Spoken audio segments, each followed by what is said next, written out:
Hey there. Welcome to the show where ex-evangelicals watch and talk about movies. The ones we weren't allowed to watch as kids because, Satan and stuff. I'm Donovan. I am Zach, and Jesus stole our movies. So, let's get a heist movie reference and get this movie back. I blanked on it right there. I couldn't pull the trigger again. Well, Okay.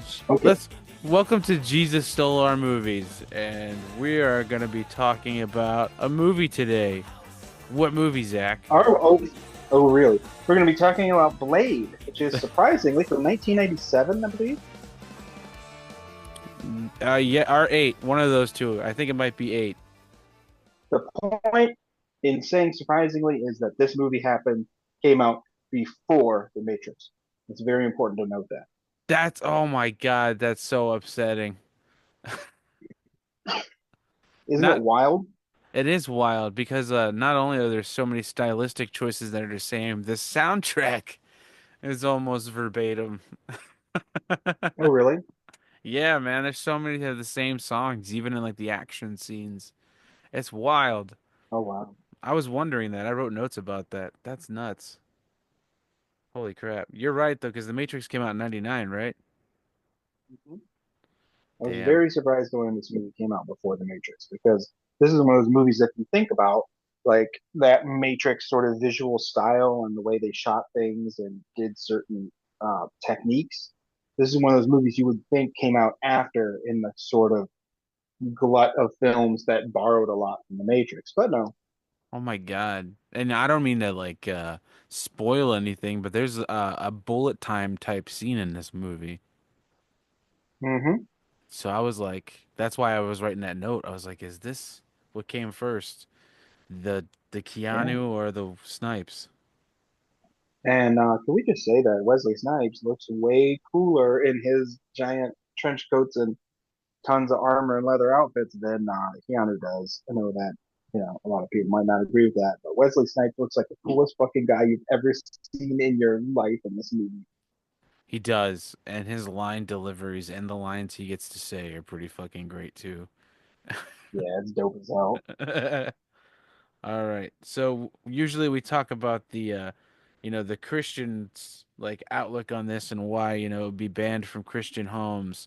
And we look up a source or something like that, but I think this one's pretty obvious as to why there would be issues. It's extremely violent, Yeah. and it has to do with like vampires. So And a vampire Bible. oh, that's very true. I didn't even think about. I'm sure. Oh yeah, There. vampires can't have a bad one. Yeah. So that's Vampires can't have.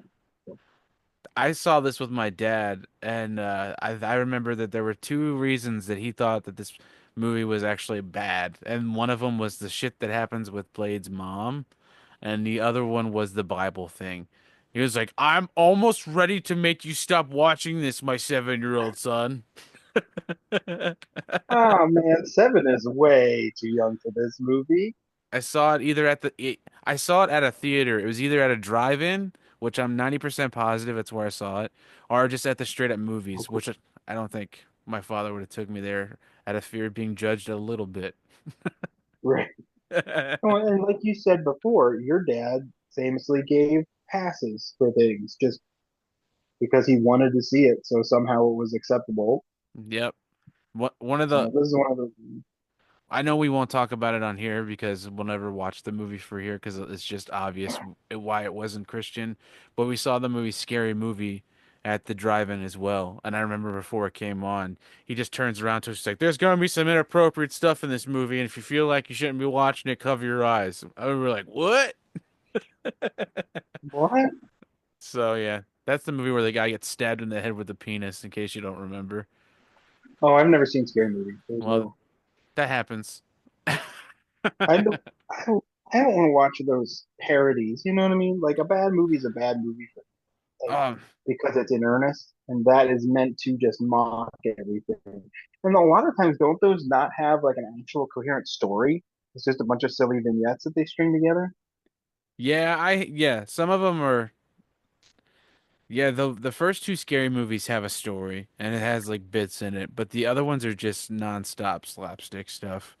They get bad as they go Mm, on. But I like parody movies a lot, like the original ones like Airplane and Top Secret and the Naked Gun sure, movies. Amazing stuff. sure.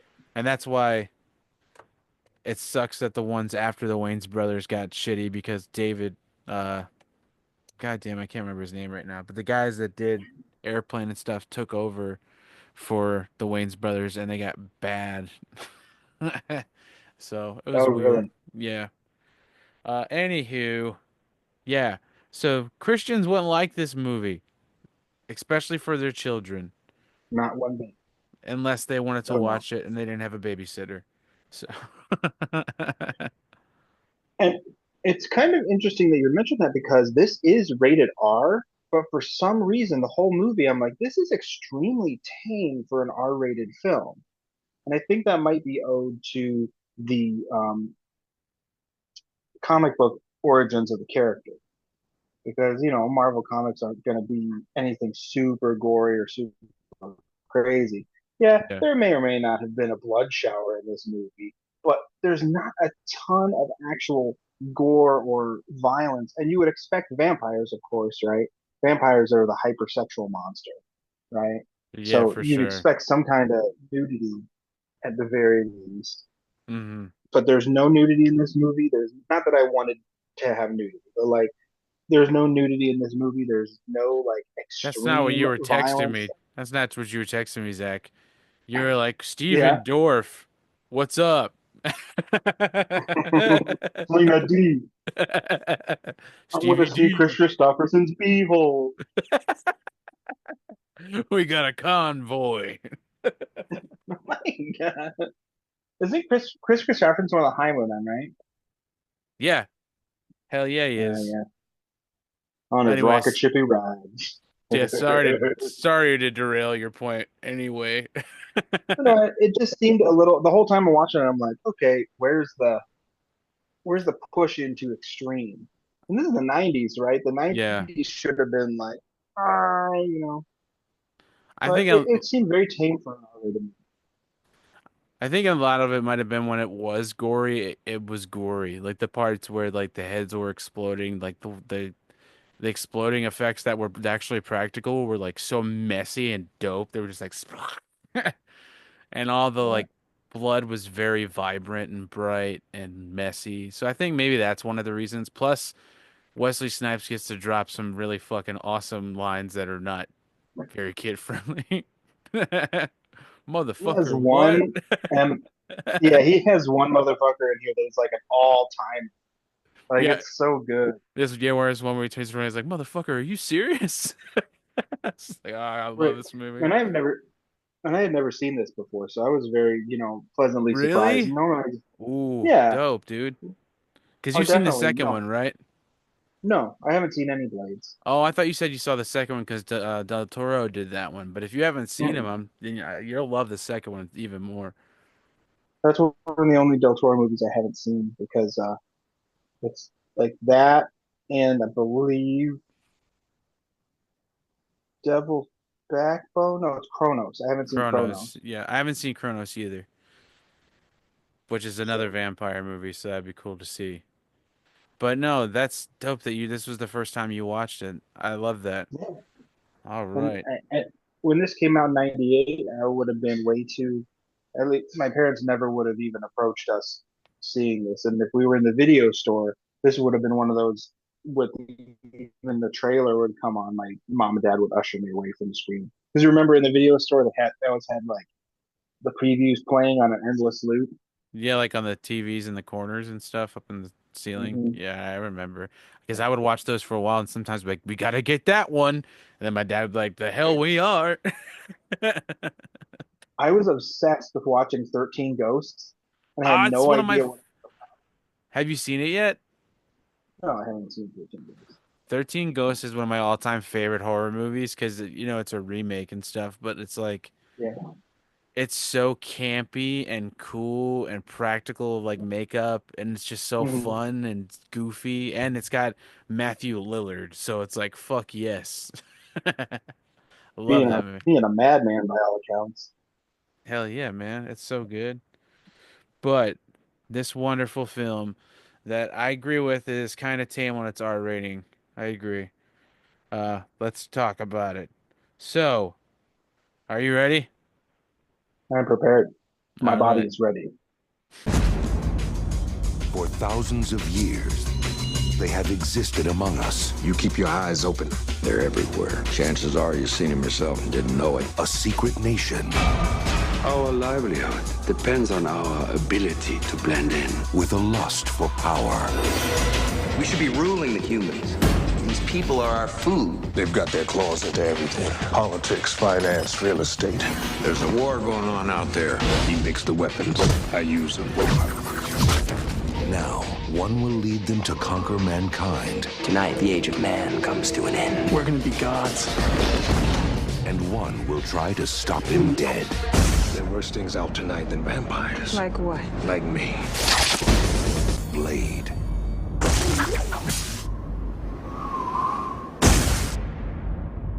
The year is 1998, and 7-year-old Donovan is sitting in the back of a red burgundy station wagon. Oddly enough, same color as blood. It's time to be scarred, brother. Roll them credits. The blood red New Line Cinema logo is reminiscent of the old Nightmare on Elm Street logos. The movie begins with a woman being rushed into a hospital operating room and she's giving birth to a baby as she flatlines.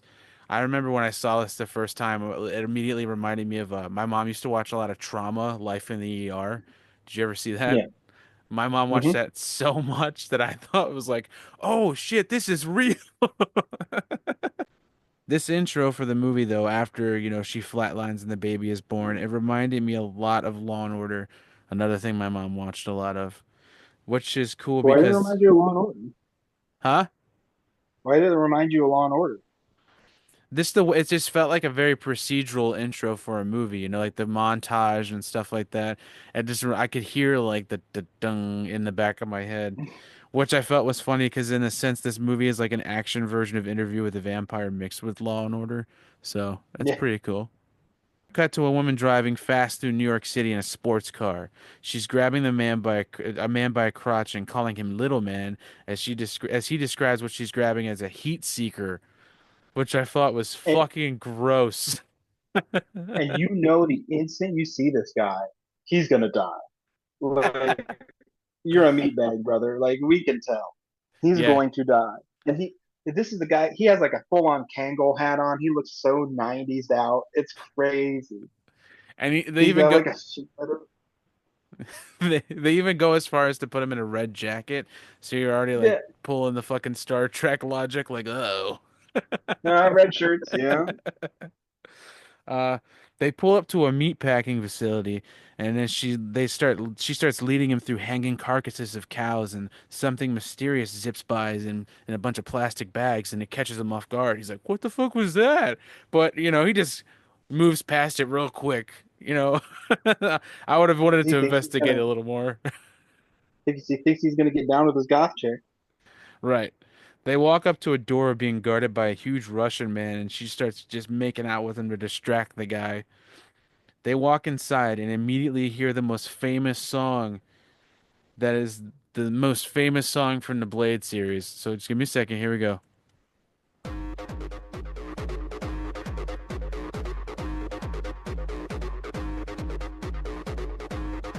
Fucking banger, bro.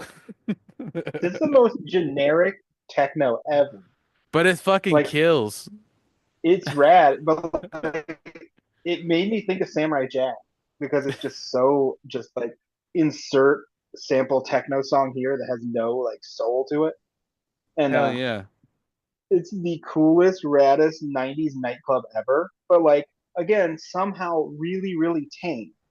Everybody's dancing and like but everybody's like fully clothed and modestly clothed. Like nobody's in like club clothes. Right. There's a couple people. There's a couple ladies in like revealing tops, but like you see videos now, like people at a rave at like a festival, and like Right. some of those people are barely wearing clothes at all. Like you'd think in the '90s they'd be hip to that shit. No, I hear you. And it looks kind of like a music video because the room is like starkly white, and so is everything that everyone's wearing. It's very white. No one's wearing anything else. Uh, but the Oh, guy, and that's a pro wrestling gimmick too, because like yeah. everything is wrestling. You see somebody come out in a white shirt, they're gonna bleed in the ring. You see somebody wearing a white outfit, maybe something to do with blood is about to Right. That logic stick and then but the other little visual key with that is the guy that walks in with the girl is wearing that bright red jacket, so he stands out and happen. everybody starts checking the dude out like, "Oh shit, who's that guy?" Um so the room is crowded, but it seems to be odd as everyone is dressed in white and staring at this only dude dressed in red. The girl disappears, and the man is left alone as people keep bumping into him, and everyone is now being rude to this guy and just being super mean for no fucking reason. You start pushing him, like, They're really hey! mean to him. The guy even starts going like, man, I just want to go home, basically. You start feeling bad for him already, and you just start going like, oh man, I hope nothing bad happens to that dude. No, no, no. So a man that looks like he was rejected by Amagami and Fitch shoulder checks our friend for no fucking reason. And he stands there. He notices drops of blood start. As he stands there, he notices drops of red liquid are falling onto his hands and face. And at that moment, the DJ screams with excitement, and the sprinklers overhead start spraying blood over the entire party. It's the coolest fucking thing in the world. I was like, I cried out with glee when I saw that. I was like, yeah, that's so fun. It's just a blood. Of course, a bunch of like '90s club dancing vampires would have a total blood shower in their meatpacking plant. Hell That's so yeah. cool. Right. You're just like, oh shit, this is wild, brother. Everyone is screaming in ecstasy and writhing and dancing and just fucking raving. Our friend is now screaming and crying as he realizes that he's fucking covered in blood. The woman who brought him there has now asked him, "What's wrong, baby?" and snarls at him. And he looks around and everyone is snarling and growling and laughing in his face as the bleed ruds and pours. Slayer would be fucking proud. As he tries to run away, another vampire. As he tries to run away, another vampire punches him straight in the fucking face and he falls to the floor. Everyone just starts raining blows and kicking him in the face. It's fucking As brutal. again, another very tame moment. You'd think they would like if this was just a few years later. How maybe not a few years, but like, can you think about 30 Days a Night That or movie's like how wild. violent those vampires were? Like these vampires should have been so geeked out on like bloodlust because like there's so much blood in the air. They should just tore this guy apart in full Joe Pilato style. I feel you, but I feel And like should be like choke on him. right. I feel like though that they were fucking toying with them, just being Oh yeah, assholes. You know what I mean? But I because feel you you see that 100%. vampires are nothing but pricks in this movie. Like being a Right. vampire doesn't do anything to you other than make you hungry for blood, make you really fast, and just be a fucking prick. Yeah, be vindictive as fuck. I have to ask as well, like, if blood is possible from the sprinkler system, is it also possible to maybe get like uh, nacho cheese rain or like a gravy rain? A gravy seems more plausible. It seems less likely to Hmm. coagulate. You know what I mean? You like sit there with 1,000 hoagies, just ready for the gravy rain. I just don't. Oh, gravy I, rain, gravy rain. was that a fucking Aquabats reference? Hell yeah, man. Love that fucking song. Um, fuck, I got so distracted by that because me and my kids have sang that their entire lives. Speaking of Jesus stealing things, do some Yeah, research on MC I Bet know. Commander That's because where does your money go when you pay the Aquabats? Part of it probably goes to the Church of Latter Day Saints because they're a bunch of Mormons. and not only that, they So think about also that, pay a kid. lot of money with their Yo Gabba Gabba money. Super rad. But Yeah, how super rad is that? You jerk. We're gonna go viral with that clip that we're gonna make. Anyway, this guy that is getting kicked around by these vampires because they're a bunch of jerks. As he crawls away through the blood, he finds one clean black boot, and as he looks up, the trench coat and the stakes and the tactical gear, the camera pans up to show our face of our hero, Wesley motherfucking Snipes. I mean Blade. Same fucking person. He looks so cool, dude. He just looks like the baddest dude in the world in this shot. You're like, oh my god. Hell yeah, man. The vampires pull back and snarl and prepare to fight, and Blade just fucking smiles. He slowly walks forward, unfazed, and the vampires step back together. But one vampire runs forward and yells, "Come on, Daywalker!" And he pulls out a shotgun out of nowhere and shoots him with a fucking silver stake. Just he starts blasting everybody. It's wild. Hell yeah. The way these bodies disintegrate is one of my favorite ways vampires have ever been killed. It's so fucking dope. The way it's just like ash and ember just Hmm. crumbling. Love that shit. Very cool stuff. Uh, it's very funny also that Blade, there's all this blood like raining from the ceiling and all these people flailing with Hmm. blood on them. Blade has not one single drop of blood on his entire body. It is like completely pristine as he just lays into all these fools. He's like one hit kills all these vampires. They just go down like putties. It's so funny. He's Like just like putties. kick, punch, stake, shoot, kick, stake, punch, and like everybody's just exploding into ashes and bones. It's very fun. It's very fucking cool, man. And the way that when he does like the shotgun is so powerful and the way he kicks them is so powerful. They go flying across the fucking room, sticking into things. There's a part right here, I wrote it in here. Uh Hold on. The song that starts to play as he starts to fight them is one of the songs that's one of the main fight themes in The Matrix. And that always was so funny to me because I always imagined like Blade and Neo in the same universe. That'd be so fucking sick. Oh, that'd be cool. Um, Yeah. Wesley Snipes proceeds to lay waste to every single vampire, including staking them through the head and sticking them into the ceiling, kicking them through walls, and smashing their heads through UV lights with his fucking feet. Uh, It's so wild. And this is he, a very John Woo fight scene. Like, hmm the Wachowskis are not the only ones borrowing from John Woo in the late '90s. So I thought, again, this is such a like Matrix gets all that credit for all that martial arts stuff and introducing all these different things from Hong Kong action cinema. But Right. Blade literally did straight up John Woo's. There's a thing where he has a wall run, isn't there, in this fight scene? Yeah. Yeah. And it's like Yeah, a so big, like little set piece. It's really cool. in a very cool like abattoir type room that's all lined with white tiles, like where you could see them like butchering cows and pigs and stuff.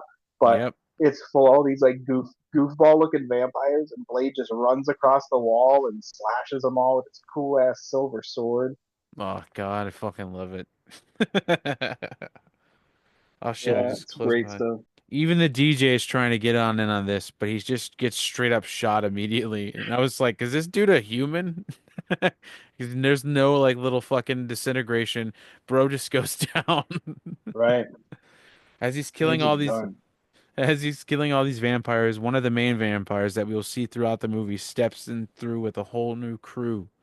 He tells these guys to fuck him up bad. And Wesley Snipes just step back and draws a line in the blood with his sword, begging them to come. Not like that. The next It's shot. such tough guy, like tough guy shit. You know what I Yeah, mean? Like sometimes that stuff's really annoying. But like this was pretty fun because he is supposed to like he has a vocation to destroy these creatures that are essentially just not even pure evil, but like they feast on the blood of innocent human beings. Like you see that they are pretty horrible, pretty reprehensible. As we know, evil itself, as a thing, a palpable thing, does not exist. It's just how horrible you are to the world around you and to the people around you that mm, makes you make those bad choices. That's not that person is evil. They make shitty choices. People who exploit human beings, people who own other human beings, people who assault other human beings. That is them making those choices. That's not them being evil. That's Right. being them being a reprehensible human being. A vampire, despite the fact that their like um digestion requires them to drink blood, they're still choosing to eat human beings. And these people apparently take great glee in just assaulting generally, even though that guy was kind of a creep, generally innocent humans and just like slaughtering them for their food, which you have the choice to drink any other kind of blood there is, unless it's part of their lore that they can't drink anything but human blood, which whatever. But like they're making the choice to be bad. That's why that tough guy posturing thing of Blade drawing a line in the blood with a sword isn't as annoying because he's like, okay, you, it is my vocation to stop you from killing the innocent, Yeah, the guy and was behind him, exploiting wasn't people he? and literally, huh? Wasn't it also like literally that guy behind him when he did that? Oh, I don't know. I think the victim might have got. No, I don't remember remember. the Kangol hat guy? yeah, he survives, remember? And I think he's like cuddling behind Blade, like to make what you're saying, like the symbolism even stronger. Oh, maybe. I'm not sure. I didn't mean to derail you, sorry. No, not at all. I derailed the whole episode with my silliness. No, But you like, didn't. you have a movie. Think about it like this, right? Like, in those fast movies, you'll have Dwayne and Vin Diesel like looking at each other and staring and being all jaw clenchy and veins standing out because they have to assert who the biggest toughest dude is. That's boring and that's dumb. A guy who is saying, "Hey, it is my job to rid the world of predators," Mm-hmm. and doing some completely badass thing to tell the predators the line will be drawn here, this far and no further. That's actually compelling. You know Hell what I mean? yeah. Absolutely. 'Cause there's not a point where like Blade's just like a tough dude to be a tough dude just for the sake of it. Like it's all to service the destruction of vampires, which are essentially just very horrible humans that eat other people. Yeah. Hell yeah. I see that's a dope way to I just looked at it as like this looks cool, but the way you're explaining it makes it even fucking more dope. Well, I overthink everything, so No, I did that with a lot of this. You'll see that there's one point where I literally did a little bit of research because I was like, what does that mean? So don't worry about it. Uh, the next shot is one of my favorite scenes in the movie as he's fighting in an empty shower that's a circle, and he just goes around just like quick, swift motions as the camera follows him slicing up these vampires. That's another one of those shots that's very Matrix-like because the camera's just spinning around him. It's not as like as much as because I feel like the one thing the Matrix did is the freeze and then do it. This was like he was still moving, but it was the same concept. It was really sure. dope because Wesley Snipes is such a good martial artist. You know what I mean? Like in real life, that he just like it just moves so fluidly. Him and Jackie Chan would have been a dope team up. That'd have been I didn't so know cool. Wesley Snipes was a legit martial artist. Oh yeah, he's legit, dude. Even like as an old fucking dude, older dude. Sorry, I don't want him to hear this and then come at me because he's very active on social media. Even as an older gentleman, he's like doing a bunch of like shit still. Um, he stands against the wall as they come under. He stands against the wall as they come in at one point, and he throws this boomerangs. It zips around, slicing all of them in one quick motion. Yeah, It's fucking get cool. him, The get one, him. the one lead vampire comes again. The one lead vampire comes in again, tries to run away as he pulls out the shotgun and stakes him to the wall. Quinn, we learn his name is, as Blade says, he's getting tired of constantly chopping him up. So now he's going to try fire for it to change. The vampire starts speaking in tongues, it seems, as he's ignited with a charger. And he lights this dude up. It's fucking dope. And then you It's can tell, crazy. like, when he first It's does it, crazy. you can tell it's like digital, but then the real shot is he's like there and the room is practical. It's so Mhm. fucking cool. It looked pretty grisly.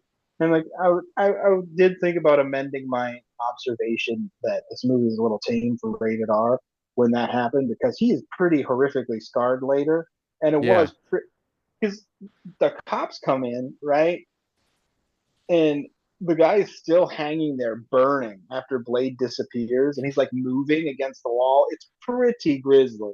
Yeah, it's cool. And the cops are like, put that one out. And right before Blade runs out of the room, that guy tries to run away. Our Kango hat, red jacket friend, and he like Mhm. grabs him and checks his neck. And it's like you have this moment where you're like, oh, he's seeing if he's won now. So funny. But yeah, then the cops come in and Blade has his Batman moment and disappears. It's so fucking cool because the camera does that pan out and you're like, oh, where did he go? And then he has this cool insert shot of Blade just walking away through this like fog shrouded alleyway, looking like the most badass dude that's ever walked the face of the planet. Hell And it's yeah, just man. like it looked like that one alleyway they always shoot in Vancouver. But like, Yes. uh, did they shoot this movie in Vancouver? No, I was saying I get what you're saying, like a supernatural set. Yeah, and it's from overhead, and he's like just walking across the frame. It's just like, oh yeah, he's so cool. He's so cool. It's so dope. And then, like you were saying, the plumes of fake fog. Mhm. Well, it might have been steam from who knows what that city uses for Oh, that's what I broad. meant. Fog machine is what I meant.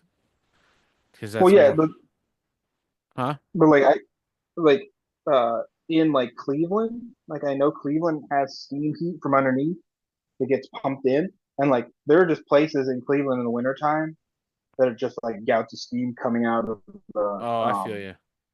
coming out of the, it's like a legit city thing. It's just like either exhaust or relieving pressure or whatever. Yeah, So I don't yeah, know if that's what that, but it looked really cool. yeah. I was just saying that I wouldn't be surprised if there was just a dude under a manhole with like a. Um, Having to breathe in that nasty ass fog smell. yeah, getting paid barely anything, or maybe he's just a straight intern. Yeah. Our next shot, we are inside of a city morgue as they roll in a body bag that they describe as a warm cadaver. They lift him onto another Ooh. table and open the bag, and it's revealed to be the charred remains of Quinn, the guy from a couple minutes ago. They explain that the cops found his remains staked to a wall, and they describe him as smiling pretty. We're a bunch of assholes. This guy's a victim of fucking what's the pyro a pyromaniac. You make fun of his face. Well, there's certainly a precedent in media for like morgue workers to be desensitized to the death. Like you always have that weird coroner who's eating a sandwich right over top of a dead body. It's just like a movie and Yeah, TV trope thing. hell So yeah, maybe they were trying to do that. for sure. Um, a young female doctor is sitting at a desk taking notes, and it's implied that it's extremely late at night. One of the doctors that was at the morgue approaches her and explains that he has a cadaver whose blood sugar levels are off the charts, and it doesn't make sense because homeboy's dead. She Oh tells my him that god. she tells him that this is a prank, and he promised her that she would leave him the fuck alone and give her some space. So you get it like, oh, they have a romantic past. Yeah. He explains that this is real and that this body is actually sitting downstairs, and she agrees to go check it out with him. And you're just like, this is like the parts where I feel like it's like so Law and Ordery, because like it looks like that and it takes place in like it's so professional, and it's just like, oh, it Sure. feels like procedural drama right now. Hmm. Like even the way they film Blade when he ends up walking in, it's like a reenactment in like Trauma Life in the Yard, because the way like it does like the like choppy edit, it's like tut, tut, tut, tut. Um, the two The two doctors walk to the morgue and they approach the body. He begins to work on it, and the male doctor says, have you ever considered why it didn't work out between us? And the female doctor responds, sometimes. And then I remember you were a giant asshole, and I forgot about that. And like the last time I watched this, I was super young. So I watched Hmm. this last night at like 3 in the morning with headphones on, and I like kind of like chuckled really loud, and I realized like I'm getting old as fuck. That was way too funny to me. With this, the charred carcass leaps from the table and immediately latches onto the male doctor's neck. Quinn drops his body to the floor and advances on the female doctor, and she tries to flee, but he quickly lunges onto her and he latches onto her back. She tries to break free and he just gnaws into her neck so freaking hardcore. Like this scene was dope because the way that his like flakiness of his skin and how blue his eyes were because he was like in a rage were so fucking Oh yeah, cool.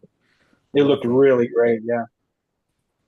the lady that was playing the female doctor fucking killed it too. Uh where am I at? Okay. As she's flailing, she sees Blade coming to save her, and it's in that like shot that I was talking about, very reminiscent of old like trauma. Uh blah, blah, blah. He pulls back and punches Quinn in the goddamn mouth.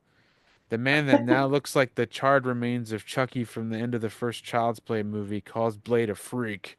Like, what the fuck, dude? Where do you get off? Yeah. Who you calling a freaky, crispy boy? And then he just straight up cuts off Quinn's arm. And I was like, ha, you bastard, you deserve that. The police advance and shoot him multiple times in the chest. Blade. Although Oh this yeah. Uh-huh. The police art imitating life, right? Yeah, The that's what I cops shoot put. at Blade, not the clear monster. Like there is a living charred corpse that is running around and is super hyperactive after its arm has been severed. And the cops come in and shoot Blade? Like fuck you. Literally fuck you. If there was ever any question, the question's gone because, they of course shoot at Blade before they shoot the actual monster. It's so Absolutely, stupid. man. Well, that's standard for the police. Absolutely. And the funny thing is, it's done a little bit more dramatic in the movie than it would probably been in real life, unfortunately. This is one of my favorite moments, though, because Blade has one of the best lines as he turns around and says, "Motherfucker, are you out of your goddamn mind?" Right. Like, yeah, what are you doing? It's so. There's a clear monster in the room. Like, why are you shooting a Blade? Oh wait, we know why. Oh man, his delivery though is so great, and his facial It's expressions. so good. Quinn escapes He's so after. great. Oh my God, perfect. Quinn He's escapes after perfect. Quinn escapes after jumping out of a window and falling stories below. Blade picks up the female doctor who is bleeding out and runs to an empty hospital room. He throws her out of the window to a nearby roof to escape the police. He Uh, just chucks her ass. it's really He's funny. like, you. she like she that he must have been very very sure that she would have landed fine because she would have got fucked up. I'm like, oh my god, dude, relax. He just fucks her, and she's like, Yeah. smash. And although it's just based off a comic book, it's not a cartoon because it wasn't like a fucking pillow factory or nothing. It was just a straight up rooftop. Uh, Speaking of comic book, did you see who wrote this movie? no, I didn't look. This movie is written by David S. Goyer, Oh shit, who, really? yeah, who is responsible for a lot of superhero stuff. He is one. He is one of the names on my favorite run of Justice Society of America, and yeah, so he has cred, even though some people think he's not good at his job. I don't understand why. I thought this movie was very, very well done.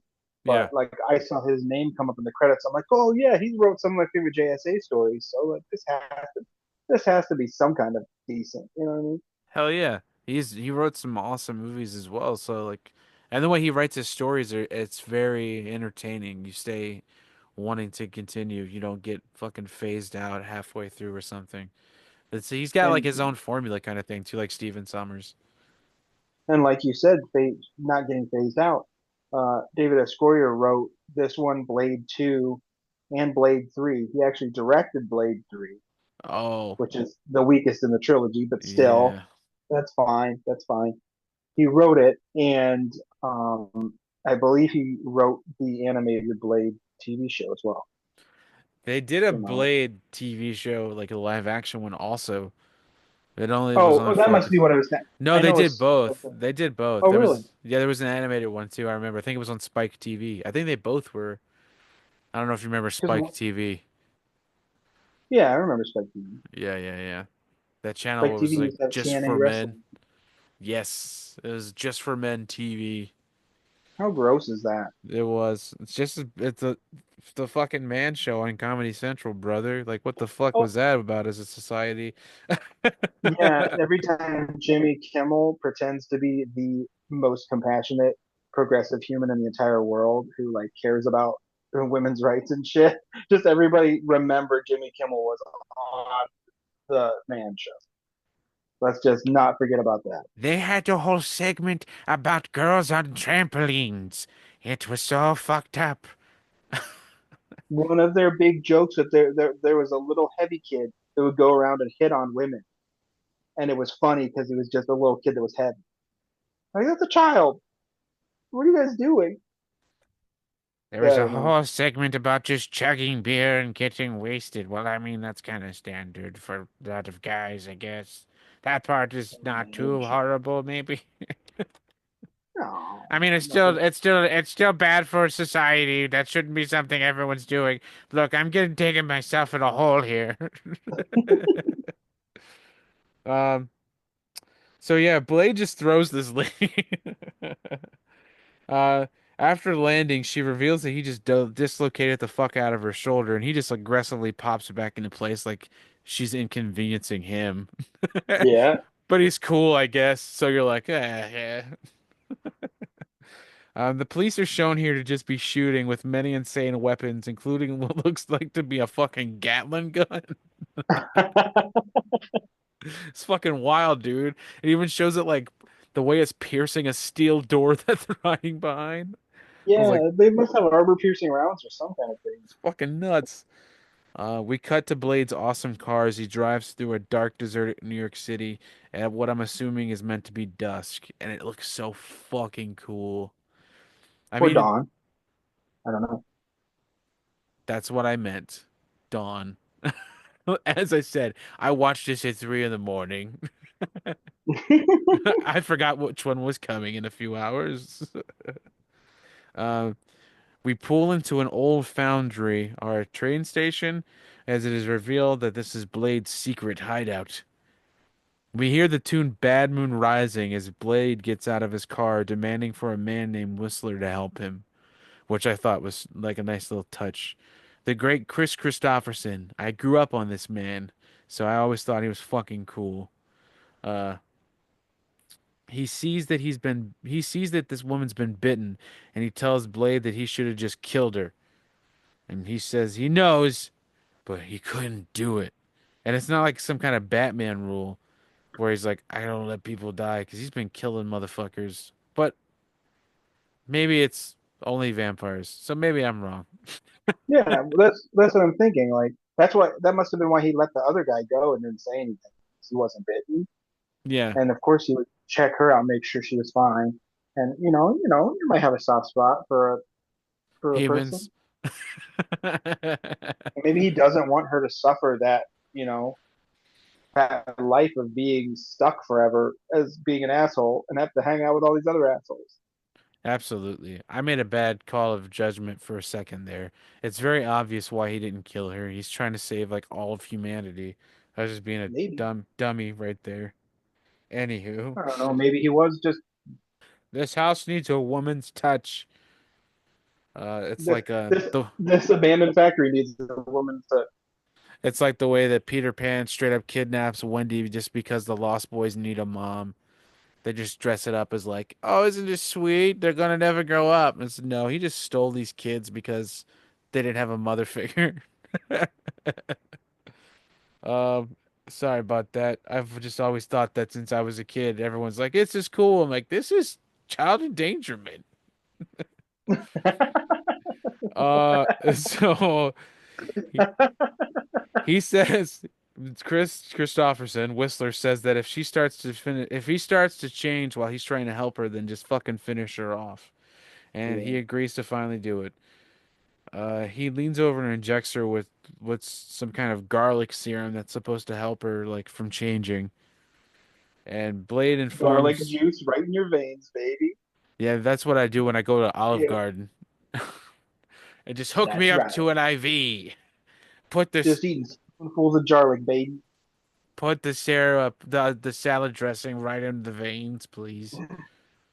Just Uh, tap it, baby. Blade informs Whistler that he lost Quinn as he ran back to a man named Frost. She begins to flail as the garlic runs through, and she just starts to fucking tease up.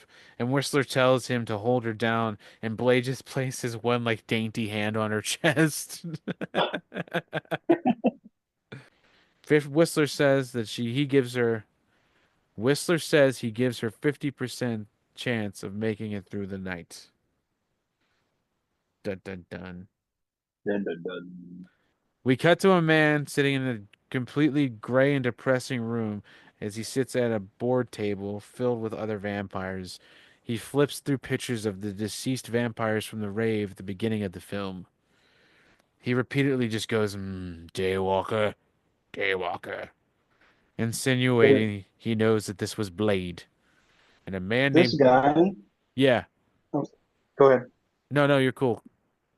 This actor is an actor by the name of Udo Kier, who himself played Dracula in some movie in Germany a little bit earlier than this, like I believe the earlier 90s. So he has Really? like an actual Dracula pedigree, and he's German. So every one of his lines is like, "Is there any other business? I love Would this anyone dude. else like to say anything else?" Yes. He was pretty cool. I think he plays an excellent villain. He was in there was a live action version of Pinocchio that came out in the 90s where Jonathan Taylor Thomas did the voice of Pinocchio, and Yeah, yeah, yeah. he's in that as Stromboli. And there's the part Oh, where really? there's a part where he turns into the whale. Like he eats these peppers and like he gets splashed in the face with like this magic water and turns into the Hmm. giant whale at the end of the movie. And there's this I practical remember it was effect. horrific. Yes, it's fucking terrifying. Like his face Yeah. morphs and he screams and shit. But yeah, I always think about that when I see that fucking dude. Oh, sorry about that. Yeah, a man named Deacon Frost is called into the room and he is being yelled at by one of the men at the boardroom table. He explains that these parties and these killings by Blade are putting the vampires out into the public eye, and there's some type of truce with politicians that's at stake because of this. Like, they're not gonna cover up their murders anymore and shit like that. Frost is repeatedly referred to as someone that is not of pure blood, and you start to realize that there's some kind of allegory going on here, which is Mhm.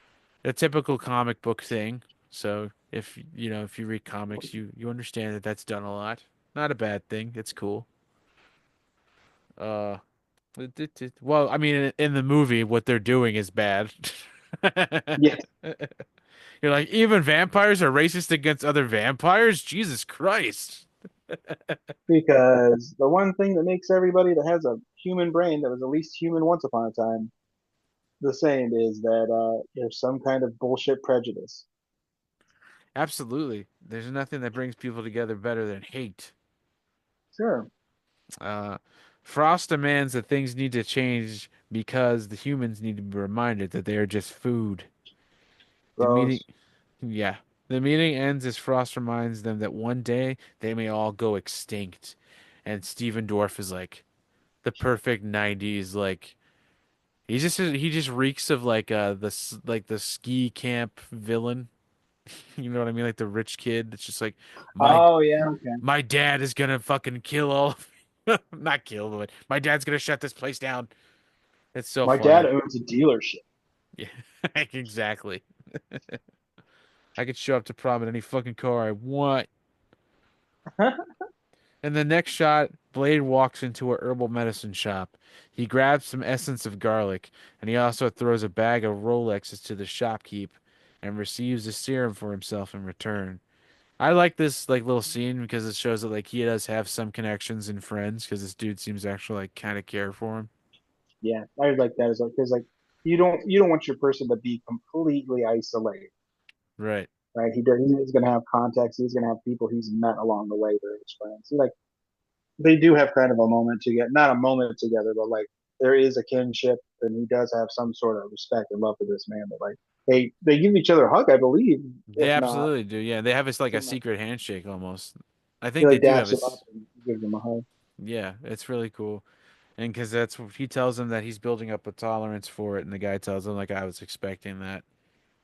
So back at the foundry, the female doctor is waking up and finding herself in this strange little bunker of a room inside of a strange empty warehouse. So I'd be a little alarmed. I understand. And this is your typical 1990s cool ass layer apartment. Mm-hmm. Like it was just a 90s thing that like everybody had to have the coolest fucking apartment you've ever seen in like an old industrial building. And like Yep. Blade's apartment is like, and they say later that they move around a lot, but he's like set up here pretty well. Hell yeah, And man. like it's like reminiscent of Duncan MacLeod's apartment in the Highlander TV series. Oh, I gotcha. Yeah. But it also is very reminiscent of like a jail cell. Oh Because yeah. it's only like it's so like because everything's cinder blocky, and there's just like books it's like basic shit. Hmm. Um, she starts to investigate where she's at, and she finds a chessboard, some type of shrine, and that's basically it. But the way that this part is shot and the score is so fucking awesome, you can tell it's like kind of on a lower budget, but it's just done so. I don't know, professional. You can tell that like what they're going for with what they have. It's fucking awesome. Right. Uh, Very good stuff. yep. She sees something covered by a towel. Jesus Christ. And How? and it's revealed that it's some kind of katana or sword. And she touches it and machinery begins to whirl and the spikes shoot out of the hilts. And I always loved this part when I was a kid because I always thought gadgets were super fucking cool, you know. Hmm. Uh Also, important to note that that sword would be useless because it has a cylindrical hilt, and a sword has to have an oval shaped hilt in order for you to like direct the blade to go where you want it to go. If you have a cylindrical hilt, you're going to hit somebody and the sword's going to turn and the blade's not going to go in. Like that's one of the biggest things that movies get wrong about swords and stuff is that like, well, it's just got a big circle hilt. Like, no, you need to have some sort of ovoid patterning on that hilt to keep it like in the person's hand and like going straight. well, that's one of the things you don't know about vampire powers is you can hold any sword. Oh, sure, sure. They just have really sticky fingers. They have Yeah. those Peter Parker gross little hairs for the I Toby Maguire. always hated Don't. that part. What do you think it feels like when he touches Mary Jane? Ooh, gross. Velcro. Can she feel all those little hairs? Like, no wonder Claire Danes doesn't want to have. Is that Claire Danes? Kristen Dunst. Kirsten Dunst. No wonder Kirsten Dunst doesn't want to have anything to do with your ass. Touch it with your Velcro fingers.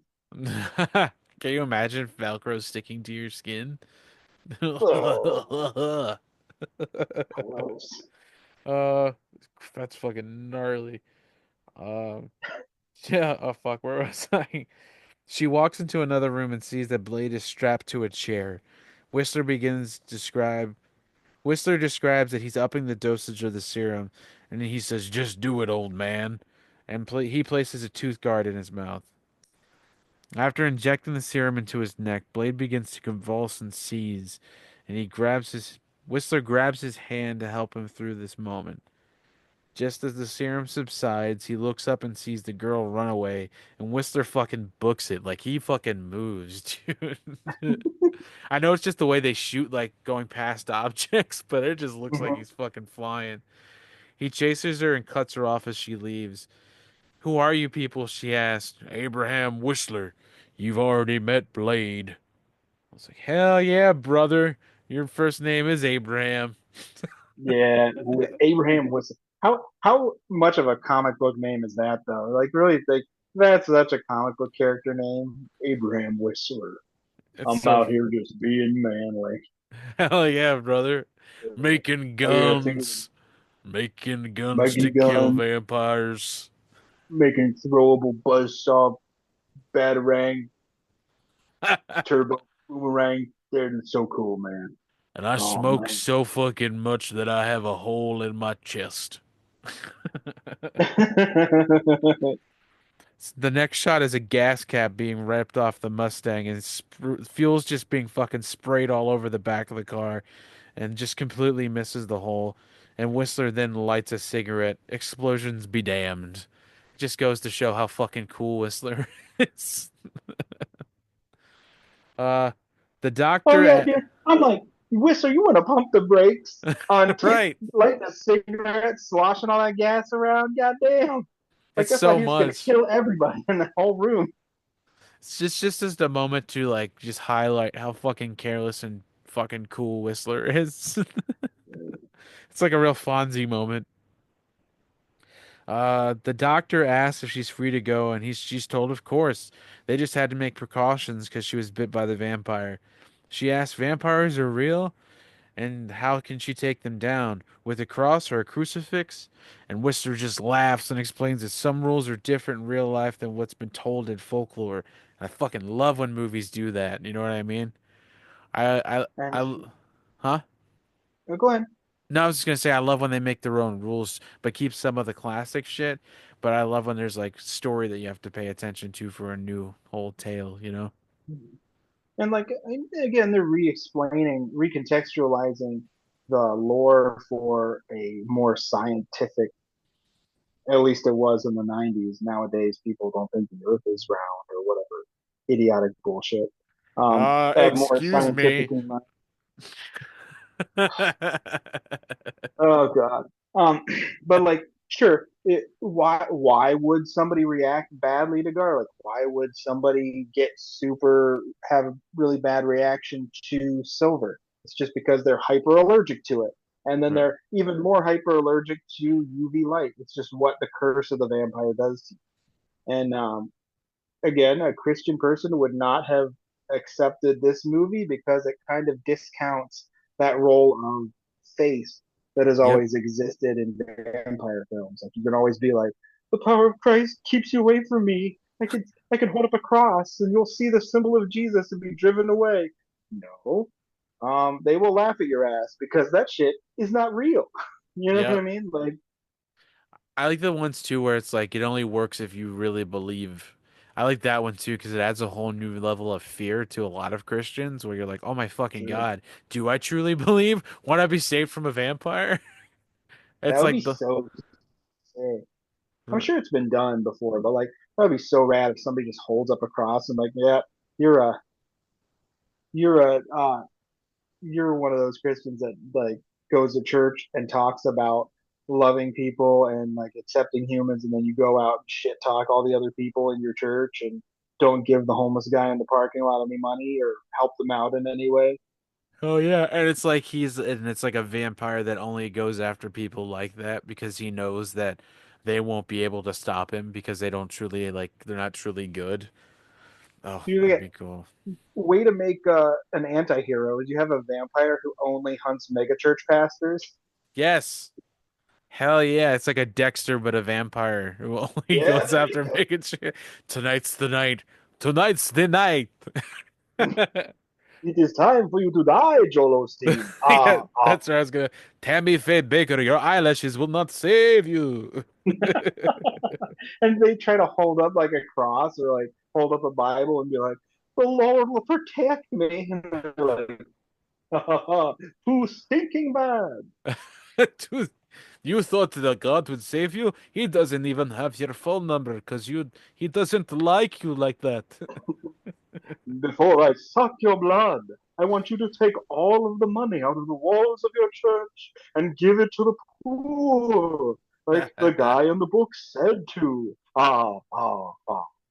And then maybe I won't take your blood, but I probably will. No, you're still gonna die, but at least someone else will be able to take advantage of all that money. Ah, ah. Hell yeah. Uh, Vampire Robin Hood only killing Megatrick Pass. That'd be fucking Not that dope. we hear on nope, not that we hear on Jesus Solar movies advocate the killing of anyone, because I am a pacifist. Okay, I don't know about Donovan's sick mind, but I don't want anybody to hurt or Pro- be hurt. I just think that it would be real nice if these people with millions, if not billions of dollars, would kind of be a little more chill about that shit. I'm proud of you, brother. Proud Yeah. of you. Proud Uh, of that. Proud of that thought process and that you've come to that. That's a very mature thought process, and I mean that. I Thank can't you do for it your though. endorsement. I can't do it though. And, well, one of the things you think about, like what you know, you can't be a person of integrity if you're okay with somebody being killed. You know what I mean? And even if it's something super horrible and horrific, who are you to take a life? No, You know what I I'm mean? not okay with people being killed, but there is a degree of which I will mourn certain people. That's the way I look at Oh it. shit. You get what I Oh mean? yeah, I'm not talking. Please, I'm not gonna be lining up for a funeral or anything. But Yeah. like, I don't agree with celebrating people's deaths unless they're like legit monsters. You know what I mean? Yeah, I feel you. There's a few people that I've in history that I've been like, good riddance. Sure. Yeah, there's a ton of them. And I'm not gonna lie, then I know one or two personally that I like to see good riddance, but that's a personal Oh, thing. God. That Yikes. that goes back to some personal trauma. So that's we Yeah, can talk there about you that go. another time.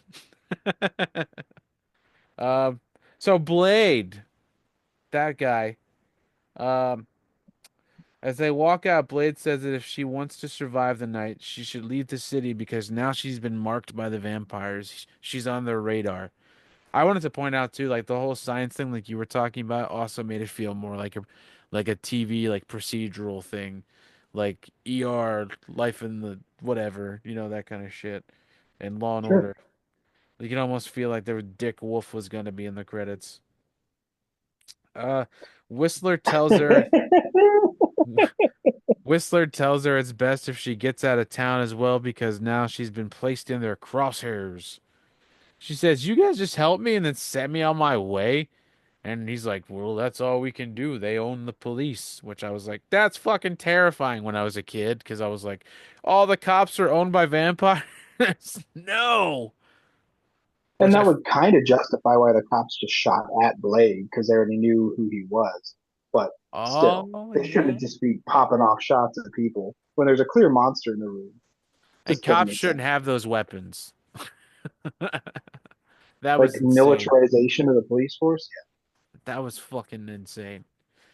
Uh, doo-doo-doo-doo-doo-doo. He hands her vampire mace and says, "One thing, buy yourself a gun. If you start getting sensitive to daylight and find yourself thirsty despite how much you've had to drink, then I suggest you take that gun and use it on yourself." It's like, oh, Damn. fuck. Jeez. Our next few shots are played through driving. Our next few shots are Blade driving the doctor back into the city as night falls. Again, you can tell this is an independent film and the way this is shot, but it's fucking done so cool because there's a lot of like shots from the inside of the car, of the outside, you know what I mean? Because you can tell Hmm. it's like a smaller camera that was used on film. It's just so fucking cool. Oh. The main vampire from the boardroom is walking now through an empty warehouse full of servers and modems. He walks into a room and we see Frost is sitting on the floor listening to his headphones. It's some type of rave music again. We Again. we hear that Frost is not even supposed to be there as he's going through ancient texts trying to decipher what it says. He's told he will never be able to understand it because he is not a fucking pureblood. He's a mudblood. That's a Harry Potter reference.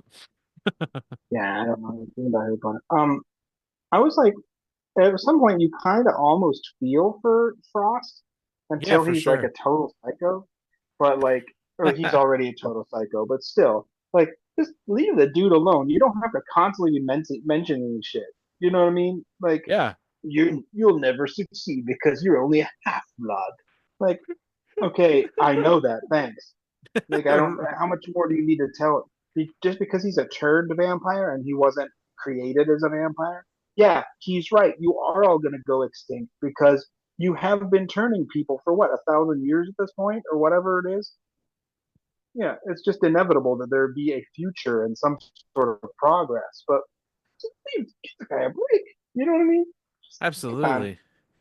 Absolutely. And it's like, what's he supposed to do? Just give up his whole fucking thing because he's not a pure blood? Like, guy still has to have a purpose. I mean, even though it's a shitty purpose that would, not benefit humanity at all, he still needs to have a purpose. Uh, do. He's told that he will never be able to understand it because he's not a pure blood. And Frost stands up and goes to walk away, and he's striked in the fucking face. Frost asks him what's he gonna do in a menacing way, and he reaches up and touches the other man's face. He caresses it like, "What's up, fuckface?" The guy can't do nothing about it. He steps back in retaliation, but is clearly fazed by what happens, and instead tells Frost that he's bored by him and he's trying to act all cool. But you can tell that In his motherfucker, rad German accent. yeah, I am bored by you. And both play. He leaves the room in a tizzy, but you can tell he was fucking sad and scared, disappointed in himself.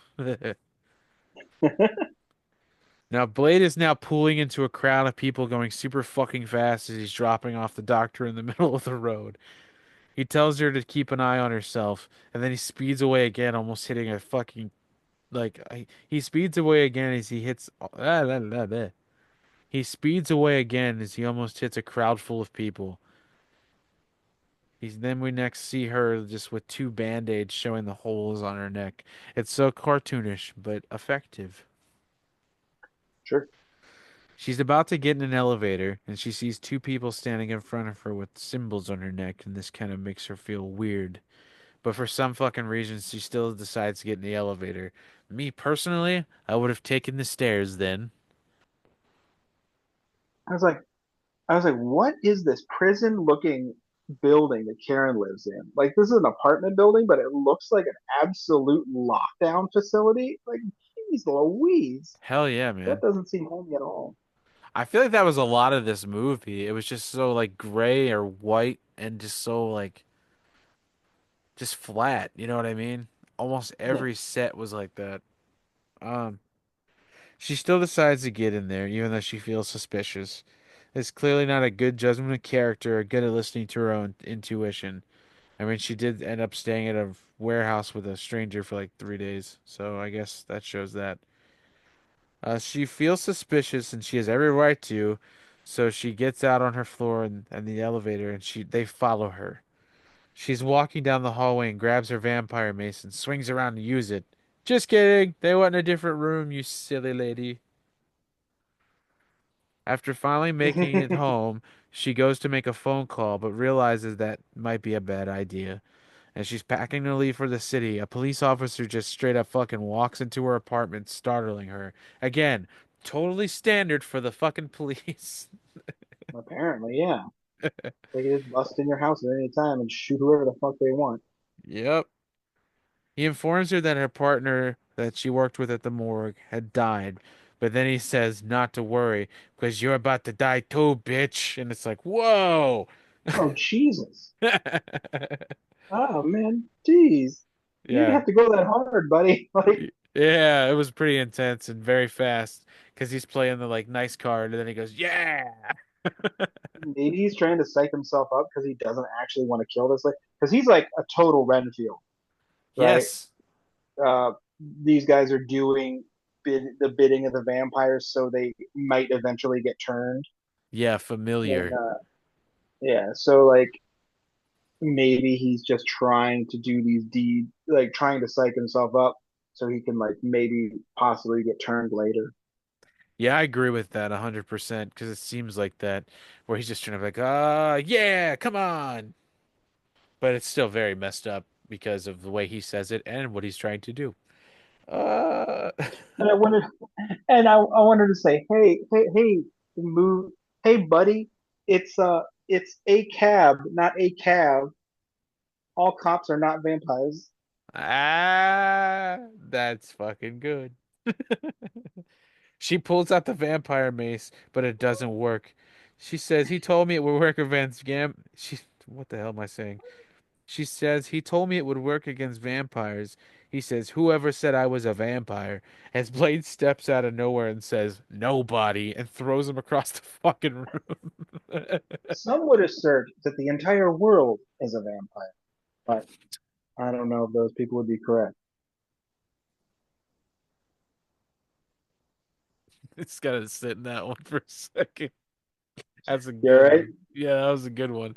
I just had to appreciate it. Give it a moment of silence so it could be appreciated. Oh man, you know what? That made me mad. But despite all my rage,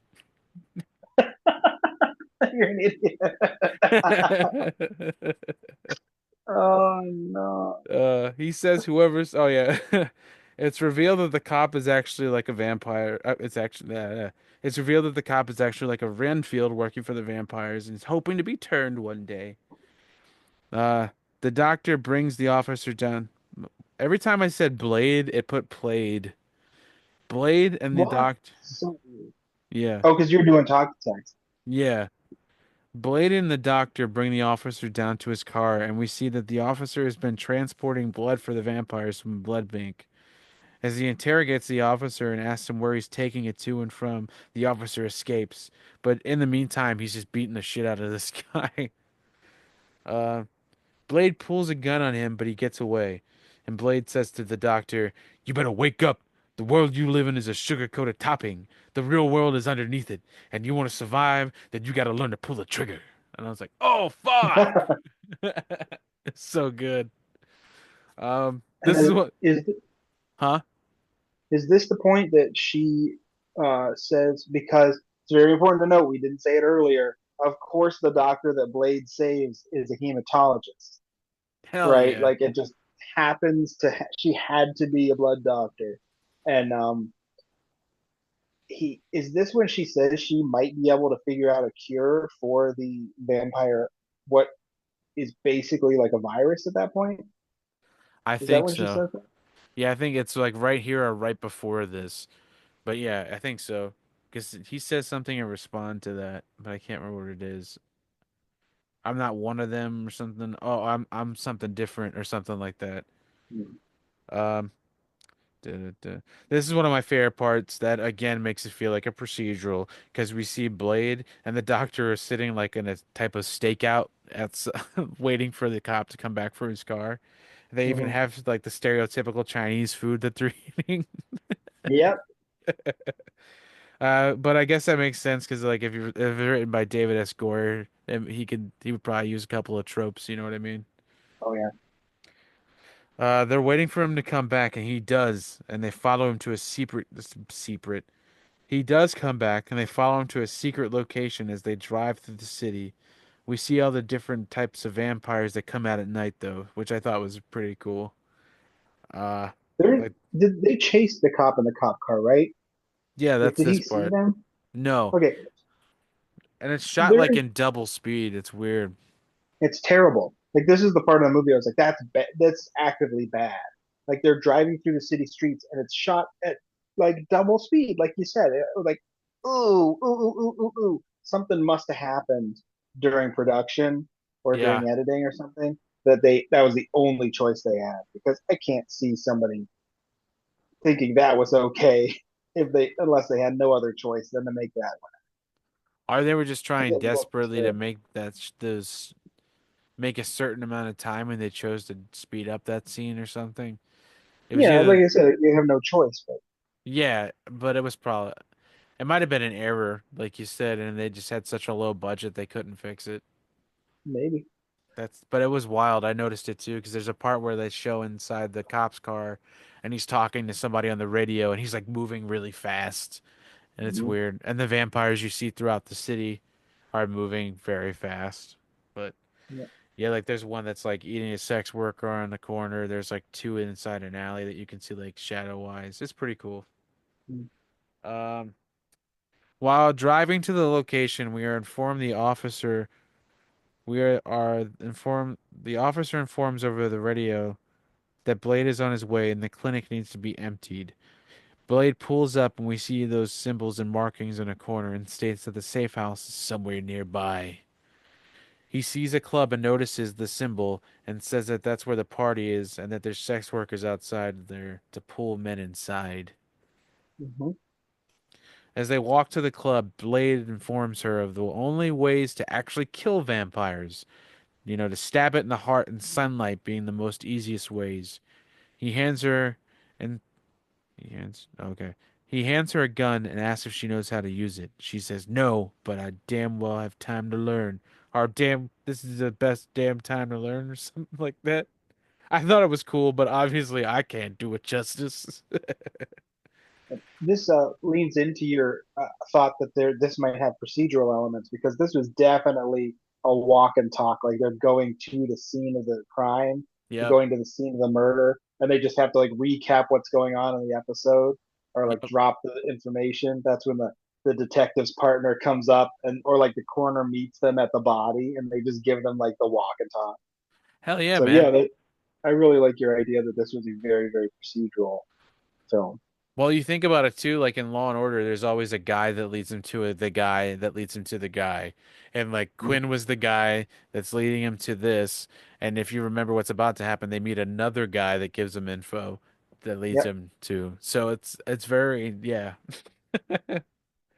Um so do a man asks if he has an invitation as we see Blade take off his glasses, which was I thought was really cool because Blade is fucking dope. He's just like, let me tell you my invitation, buddy. And the next shot is the man flying through a fucking window. We walk through the club and we see the same officer from earlier as Blade grabs him and throws him into the kitchen. He begins to beat the hell out of him, and this asks where the he begins to beat the hell out of him and asks where the entrance is. And we learn that it's inside a freezer. Like I guess these guys really like using the cold. Yeah. Blade doesn't believe him, but we see it's true. He says, "You give Frost a message for me," and he says, "You tell him it's open season on all suckheads." It's like, Suckheads. hell The yeah, bad guy's name is Frost, so the freezers are thematically consistent. boo. Did you notice as they're walking through this club, it's all a bunch of like older, like Japanese businessmen watching Yeah, these two young ladies on the stage? I'm like half expecting the original Teen Titans theme song to play. yeah. But the way that they did that was another like kind of stereotypical thing, but they made it even creepier because it was like, oh, and they're vampires. And everybody's like watching. They're very watchful and like very still. It's really creepy. Some Hell good yeah, atmosphere. absolutely. All those like neon lights and black lights. Um, we open our next scene in a penthouse apartment, an infinity pool complete with little rubber duckies. It's a huge party, and everyone's asking where Frost is. And we see him, he's sitting in his bedroom, and it's a clean, stark white room. And he's just continuing to cipher that fucking text. But in the background, a woman gets out of bed and tells him to hurry. We don't really get to see who she is because she's out of focus, and like her head's not really in the shot like Miss Penny from Powerpuff Girls. You know what I'm talking about? The secretary. You never seen the top half. Cerebellum. Yeah, I think Right? that's what her name is. Cerebellum. Yeah, that's it. A woman gets out of bed and say that it appears to be some type of ritual. Wait. A Nope. computer then a computer then reveals that the text has been deciphered. It appears to be some type of ritual, and Frost smirks with his vampire's teeth because it's like, "Oh, I'm a vampire. Don't forget." Because it feels like it's not a vampire movie for a couple minutes. Frost is informed that someone is there to see him, and it's revealed it's that fucking cop. He tells And like Frost, "Huh?" we see this cop in full light now, and like this guy looks young as hell. Is he like 12 years old? Like he just looks so young. It looks like he looks literally like he just got right out of high school, straight to the academy, and straight into being a cop. Like within like however long academy is, 9 weeks or something, Right. which completely qualifies you for having other people's lives in your hands. What are you Um, saying? Don't worry about it. Don't worry about it. But he looks so young. And this is another point where I'm thinking like this is like some super hip, like late '90s, like goth vampire party, and it's being very, very tame again. Like you would kind of expect there to be like overt, maybe overt sexual acts, Like or a someone just straight like up orgy. yeah, or like feasting on somebody right in front of everybody, like doing the Ricky Martin thing, like dripping blood on people's chests. Shit. Hell yeah. Like in what Uh, was that one movie, Queen of the Damned? I think they did shit like that. Queen of the Damned isn't Queen of the Damned's entire like plot predicated on the existence of new metal, Basically, yeah, like because I think she's a singer, if I remember and like correctly. the vampire, which is I think Lestrade actually, right? I think It's so. I haven't seen it in a very long time. definitely an Anne Rice, so I think the guy is Lestrade. Like he joins a fucking new metal band, and he's like, "This is so bad. What are you doing?" Yeah, it's very Interview with the Vampires because like the whole thing is like he's backstage telling like a girl that he brought back his story Well, and it keeps cutting it would back and be forth. You know what I mean? So that makes it sense. would be Interview with a Vampire. Yes. I haven't seen it in a very long time. I just remember that came out when I was in middle school and like all the girls were like, "That movie is amazing." Oh yeah, dude. You know all those kids at school that were like super into Anne Rice, and then later, what was the later one? Laurel K. Hamilton, but What's the that one? vampires, and uh, it was like Laurel K. Hamilton. I believe her character's name is Sookie Stackhouse, which What? please, yeah, it's some I think so, but like Laurel K. Hamilton has like half vampires, and it's a whole thing. It's like an urban fantasy vampire thing, but like we had kids at our school that are super into Anne Rice, super into Laurel K. Hamilton, big fans of Vampire the Masquerade role playing game. Yeah. It kind of all goes together. Hell yeah, man. I think this one was like a little before. This one was like outside that one, thankfully. You know what I mean? Because all those other, this was like Oh yeah, the dude's version of vampires, like the stereotypical male version of vampires, which I sure. think was just fun. This is just a fun movie. You know what I Oh mean? It yeah, I doesn't mean, take itself too seriously. That's cool. He's trying to tell Frost that he's okay. Uh, he's trying to tell Frost that it'll be all okay and that he can save the situation. But right in front of everybody, Frost attacks him and drinks his blood, complete with make out with another vampire as they get the blood everywhere, and it's gross, and they look like they just drank a bunch of Hawaiian punch and forgot to wipe their mouths. oh, it's supposed to be gross. Oh, Was sorry. he? Uh, uh, I didn't know it was supposed to be gross. I gotta adjust some things. I He's think I like, learned something about myself in that moment. I was like, yeah, oh my God. yeah. She was like straight up Oh, stuck it on his tongue. I was like, look, man, if this is me and my wife, that's one thing, but these are strangers making a movie. That's gross. And I was like, I feel like you're such a dad. So that's good. that's somebody's kid. Oh my God. Um, we see a newly healed Quinn in the background at the party, and he's just been informed that he must go and receive Blade, but he has to bring him back alive. And you're like, uh-oh, what's changed? And Quinn, it is important to note, is the worst secondary villain in all of film history because he is annoying as hell. He's Oh my God, constantly like yeah. laughing for no reason. Like he's 80s movie villain laughing. Like Yeah. just a prick, and he's always cussing people out for no reason. He's just an asshat. I'm like, Blade, please kill this man very quickly. I do not want to see him on my screen any longer. Thank Yep. you. And shocker, he's a complete asshole to women. He's calling all of them like Mm, bitch and like telling them to do all this like horrible stuff. It's gross. imagine that. Uh, back at the server room, Blade is in back at the server room. Let me give this. Back at the server room, Blade and the doctor notice that there's some kind of funky smell coming from a corner. They follow Oh, it. this is bad. Yeah, they follow it and they show that there's some very, very, very large man sitting in the back. And my man is like very godly large. Like it's cartoonish. It's very big. It's if you've ever seen Slither, it's very similar. And you know that actor is up inside a framework with his head poking out, and that's all just a bunch of balloons. And he's just wiggling his fingers so they think he's somebody's in there. But it's But all it was pretty practical. foul. Yeah, and it's all practical makeup, and it looks fucking really cool though. And they pitch up the person's voice, which I really loved. Mhm. So not Um, only is it really, really gross, it's also infantilizing this character. mhm. So it's like just a really gross, ultra heavy baby. And it's like, ooh. Yeah. He's a vampire that's meant to keep the records safe. It's revealed that he is on a phone call with Frost, but Frost has left him to die. And then it's got like a really weird, like the fly moment because the part where that guy's voice is so high, and he's like, "He's going to kill me." uh, And to get him to talk, Blade gives Karen this UV flashlight hmm and she just plays it over this dude's body. Just his skin is cracking and singeing with the exposure to the UV radiation. It's really, really horrific.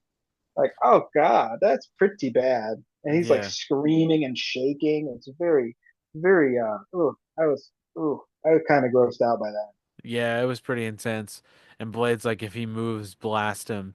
And then at one point, she just says, "Fuck it," and just blasts him in the face. Didn't mean to make that sound like it did. Sorry about that. Phrasing.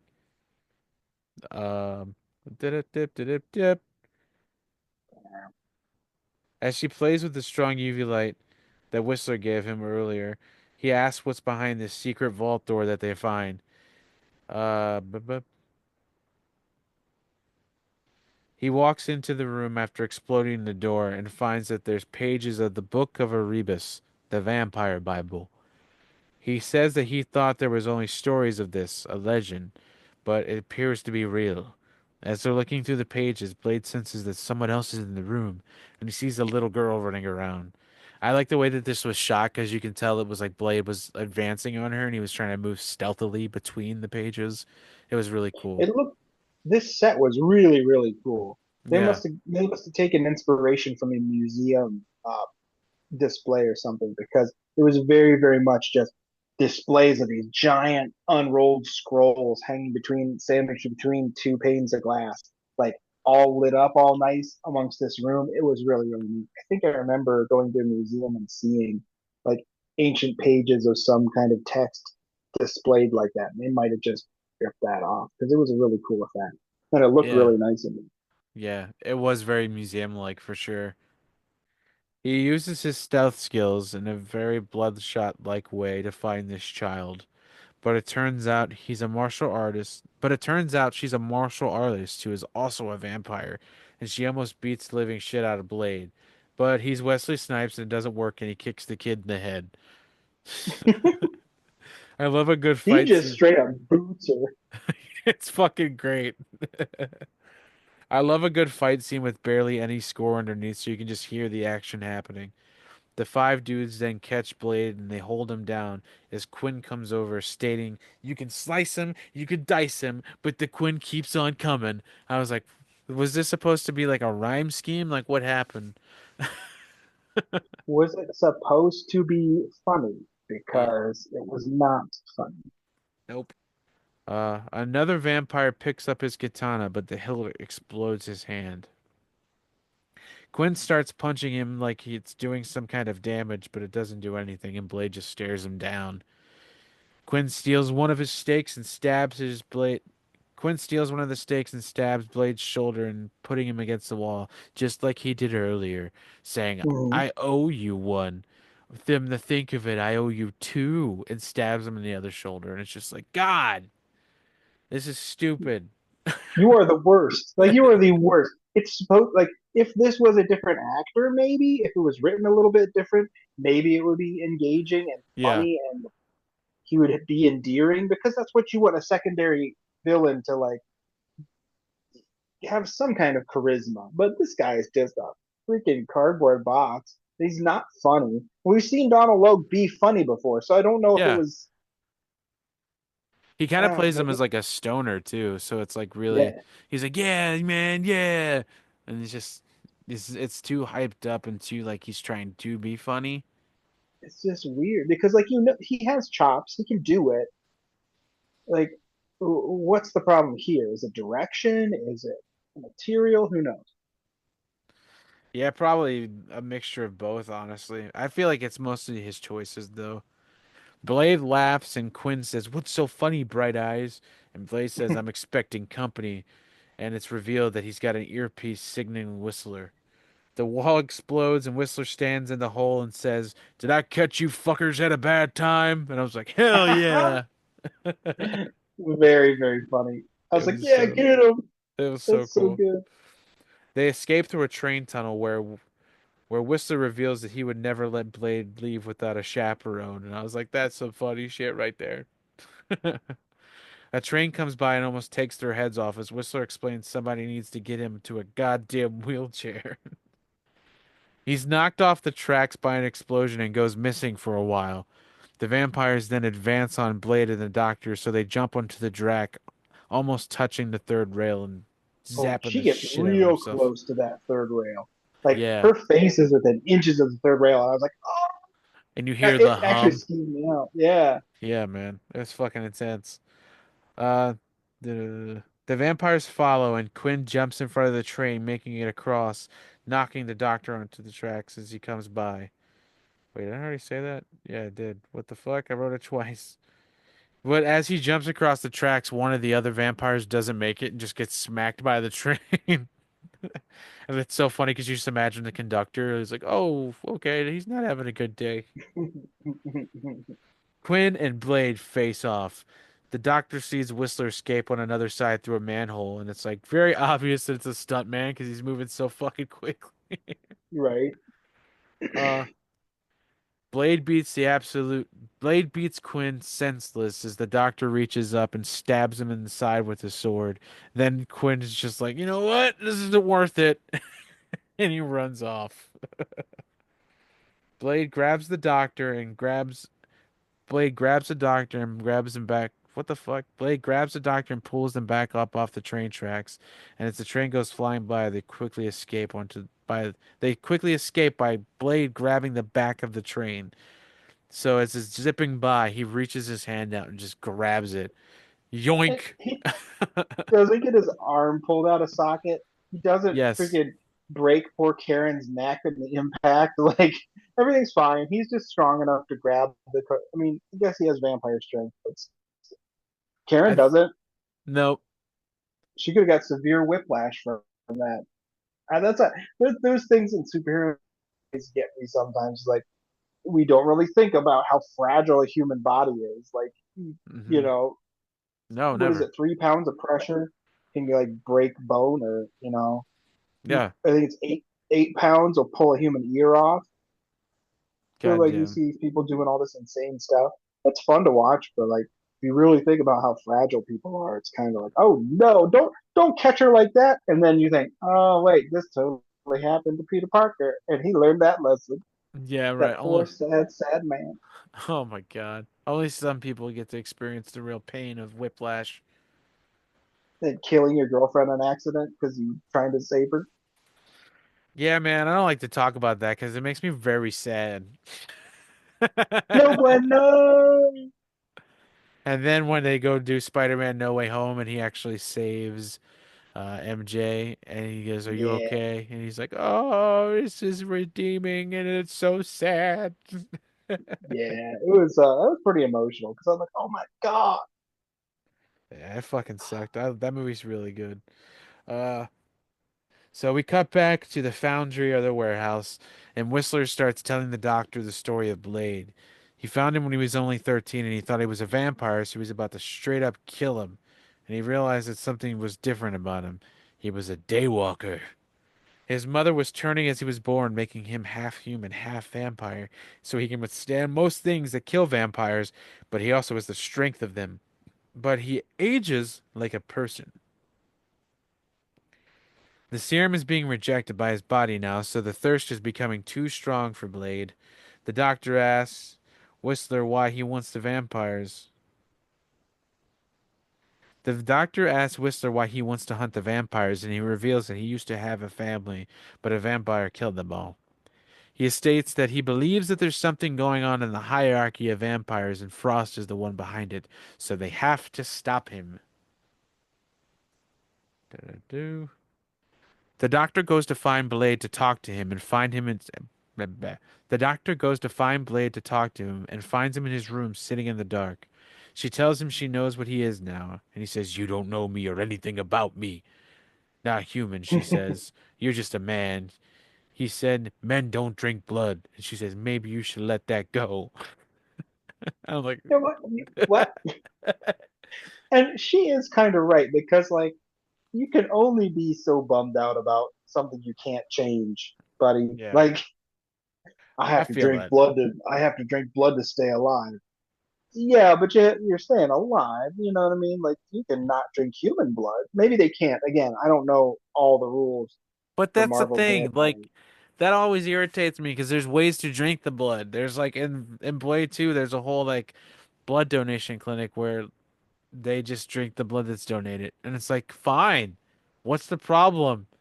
Like, I Yeah, know there's other places that hopefully, I mean, I get that there's supposed to be blood donated to help people that need the blood, but in the world of vampires, I'd rather them do that. sure. You know what I mean? Even if it's like sucking up like a Capri Sun straw, it's like you're volunteering it, and it's like, I don't know, man. It just makes me less Yeah. freaked out.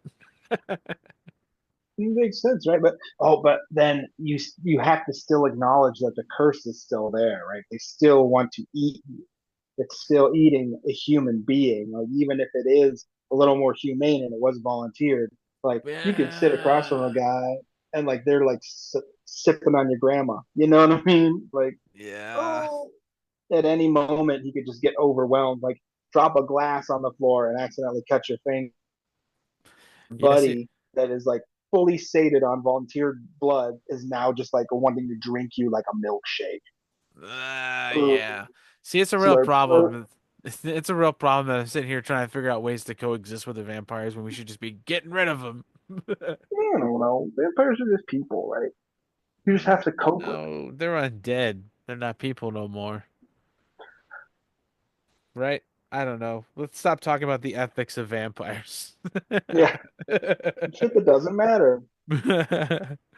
uh, so he says he's been looking for the monster that killed his mother and made him what he is his whole life. And every time he kills one of these vampires, it brings him closer to finding who did it. So don't ever tell him to let it go. Don't you ever tell me how to live my life. Which I feel is You don't kind of, know me. yeah, I feel that part's a little valid, but don't tell this man to just drop his trauma, lady. Quinn is back at Deacon's house, and it's revealed that he wants to kill Blade, but Frost keeps informing him that they need him alive, but won't tell him why. Just telling him to trust the plan and that he needs him. And this reminded me a lot of Dutch from Red Dead Redemption 2. Just trust the plan, Arthur. Just trust the plan. The next shot is a vampire makeout session. Cool, super nice. If you're into that, I'm not. I swear to God. They look they they're look go like they're going at it. they Like it's look like wild. lions. They're like, ha, ha.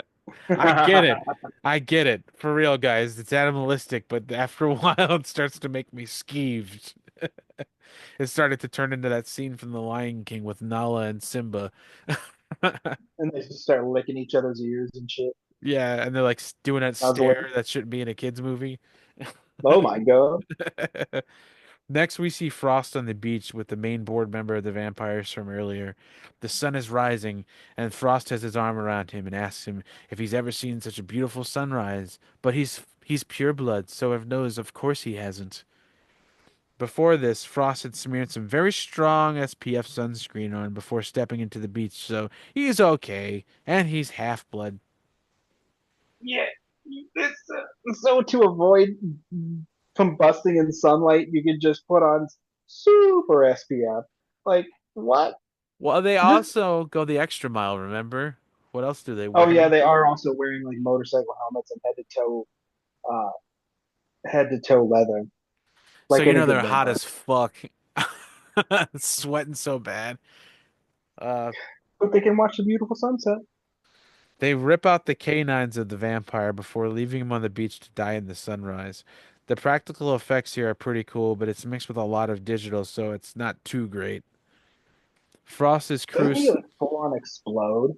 yeah, it's pretty cool. It looks kind of like a mixture of like when what is it? Shit, when Wolverine is being like ripped apart by Jean Grey and you can see like his skin ripping. It looks like a mixture of that and the Nazis being melted in Raiders. It's pretty Ah, cool. But there's a lot of digital in it too. But he does explode. Um, Frost's crew is standing around with motorcycle helmets and leather jackets because they're super fucking cool. Frost returns to the boardroom and tosses the man's fangs under the table to show he's killed him, and now he needs 12 volunteers. But they don't know why. Back at Blade's back at Blade's hideout, he hands Whistler a piece of the vampire Bible and asks him to try and translate it. The doctor shows Blade that she is bringing in all these new equipment to find a cure to help him turning. But in the meantime, she's making him gadgets to help kill and behead vamp and to help kill and blow up vampire heads. and it's a straight up just like what is it? It's a syringe. It's a serum that he can inject them with, and their heads Yeah. will just explode. Like their blood will explode in their veins, Yep. It's really which fucking cool. But translates to their heads popping, which is very funny. yeah, and it's like a mixture of again practical and digital effects. She needs to contract some of Blade's blood sample, and while she's doing that, Whistler begins to cough like crazy. Blade reveals that he has cancer, and she Of asks, course he does. Oh, of course he does. and then the next part's funny because she just straight up asks Blade if he loves him, and he's like, "We have a good arrangement. He makes the weapons, and I use them." And I'm like, "God damn it, Blade, have a heart." Yeah, just say you love the guy and he's saved your neck a bunch of times. Like we have to be such big, bad, rough and tough dudes that we can't say, yeah, he's kind of like my surrogate dad. Like I Right. love that. And you see Blade is affected by Whistler's predicament too. Like he's obviously emotionally reacting, but no, he's too fucking cool. Too cool for school. Too cool for emotions. She says to him that my mother used to say a cold heart is a dead heart. And that's a good one because he's cold-blooded like a fucking vampire, so that doesn't make a difference. You're just being a mean person. The doctor's checking on her own. The doctor's checking on her own fang marks when she realizes that the medicine didn't work and she's still turning. Whistler tells her he's sorry, but there's nothing else she can do. Blade is walking to pick up some more of his serum, but he sees Frost is in the area and calls out to him. It's the middle of the day, but that doesn't matter. He calls Blade over and he sees that he's holding a small child. It's revealed that they're basically wanting to steal Blade's powers. The line There's this line though where he says to Blade, where he says he needs to drop the Uncle Tom routine, and then Yeah, I'm like, you better watch your fucking mouth, dude. What the fuck? yeah, That it was that was that was really shocking uncool. to me. I was like, you fucking what? Yeah, it's really crazy. And to imagine Wesley Snipes having to sit there and take that line, it's like, whoa, Yeah, whoa. It's really, I really don't fucked. know. Very Yeah, I poorly don't. aged. That's not okay. He tries to convince Blade that human beings are just cattle. Instead of even acknowledging what he says, he just tells him that the mascara is running for his face. Frost keeps trying to tell him that they want to work together, but later reveals that he knows about what the hell? Frost keeps trying to tell him that they want to work together, but Blade reveals he knows all about the ritual. Hearing this, Frost throws the little girl, and Blade tries to shoot him. This is where there's a bullet time scene where you can even see like there's a part where he tries to shoot him and it zips past his head. It's in slow motion. There's even Hmm. ripples coming off the bullets, just like the ones in the Matrix. So that Which is was like, come on. We everybody lauded the Matrix for being so revolutionary, and that was this is way before the Matrix, not way before, a little it's bit like a before. year or And what two, did yeah. who was saying was it you that said that Dark City is super way more Matrixy than the Matrix? Yeah, like the idea and concept of the Matrix itself, Dark City is way closer to what they're trying to pull off. Yeah, and like you guys didn't do that much, but it was nice to have for the Wachowskis to have that outlet to like Oh make yeah, that story themselves that would represent their transition or whatever, which is really nice. But it is kind right. of weird how the media hooks on and how people hook on to things. And I don't want to. This is going to sound weird. Is one of the reasons that this movie isn't as like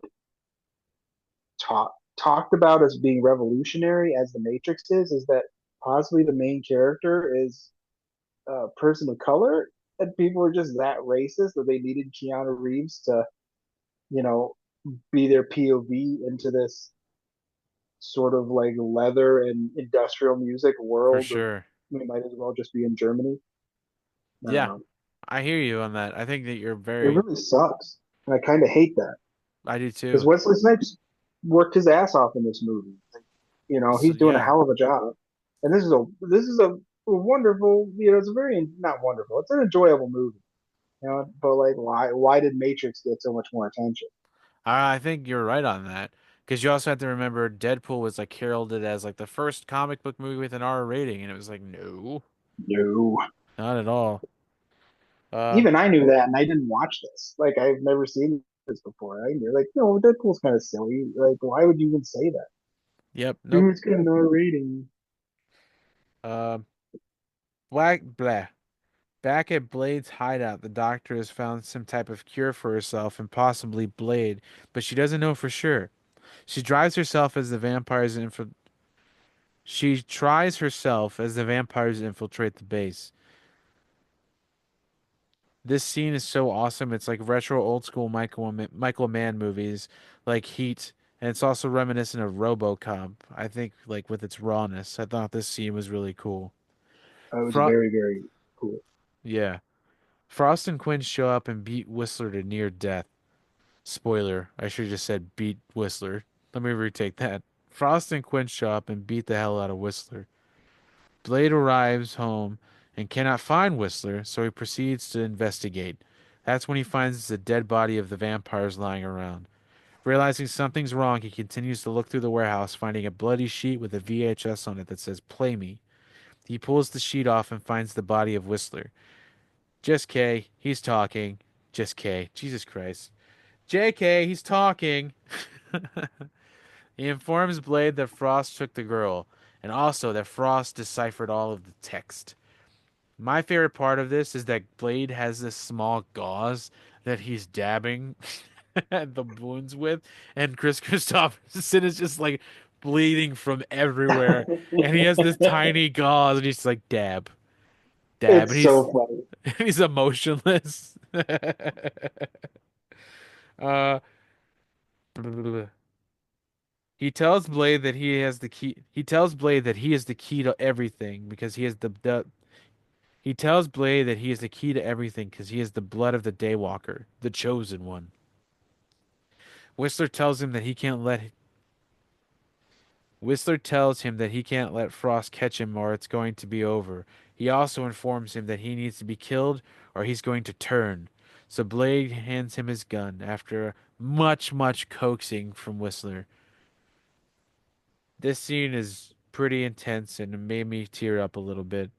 He tells It Blade to was walk. Go ahead. it was intense and emotional, and I was like, "Oh no, Whistler's back!" And then he gives him this comically large gun, like it's a straight up Hellboy gun, like Yes. it's huge, and it kind of ruined it for me. I was just like, "Look at that giant gun!" Like, it was so silly. Yeah. Like, why is it so big? And he's doing this thing where he's so stoic, Blade, where he's like not moving his face at all. It's Right. like so weirdly intense. Uh, he tells Blade to walk away, and as he does, we hear the gunshot in the background as Whistler takes his life. I cried a little bit, so yeah. Blade watches the tape left by Frost and his crew and sees where they are keeping the doctor and plans to go save her. But first, he meditates and casts some new silver bullets. And there's this weird montage here that I say it's weird because it's like a typical action movie montage, but the score is so somber and chill and very like kind of alarming because it makes you like really worried about like what he's about to fucking pop off and do. Mhm. They reduced the score so low in the mix, it was almost like it wasn't there. Like Yeah, it was very nice to see like a preparation montage that let the music lay out a little. Because usually, traditionally, like you just have a big splashy song laid over top yeah, your prep montage, but it had all the sounds of him making bullets and like loading magazines and cocking guns and all these machinery sounds. It was very, very cool. I liked that a lot. I think that was one of the bigger, like, absolutely. interesting things about the movie. I agree with that 100%. And it was like cut in with like shots of him meditating in between, so it was like really cool. Um, Mhm. After this, Blade straight up destroys his shrine, including him cutting like he rips out this orchid and cuts off the roots. And I looked this up because I figured there was some kind of symbolism behind it. And it's a Mhm. plant called the Leucosporum. Dracana Okay. leucosporum. And it's a plant in Japanese culture that's a metaphor for lineage. And it's a hybrid plant made up of two different species. So I thought Oh, that was really cool. It was like him like doing something with his like taking not taking his life, but like taking back like the whole hybrid thing. I thought that was fucking cool. that's very cool. I really like it. I didn't even Uh, catch that. That good grab on that one. yeah.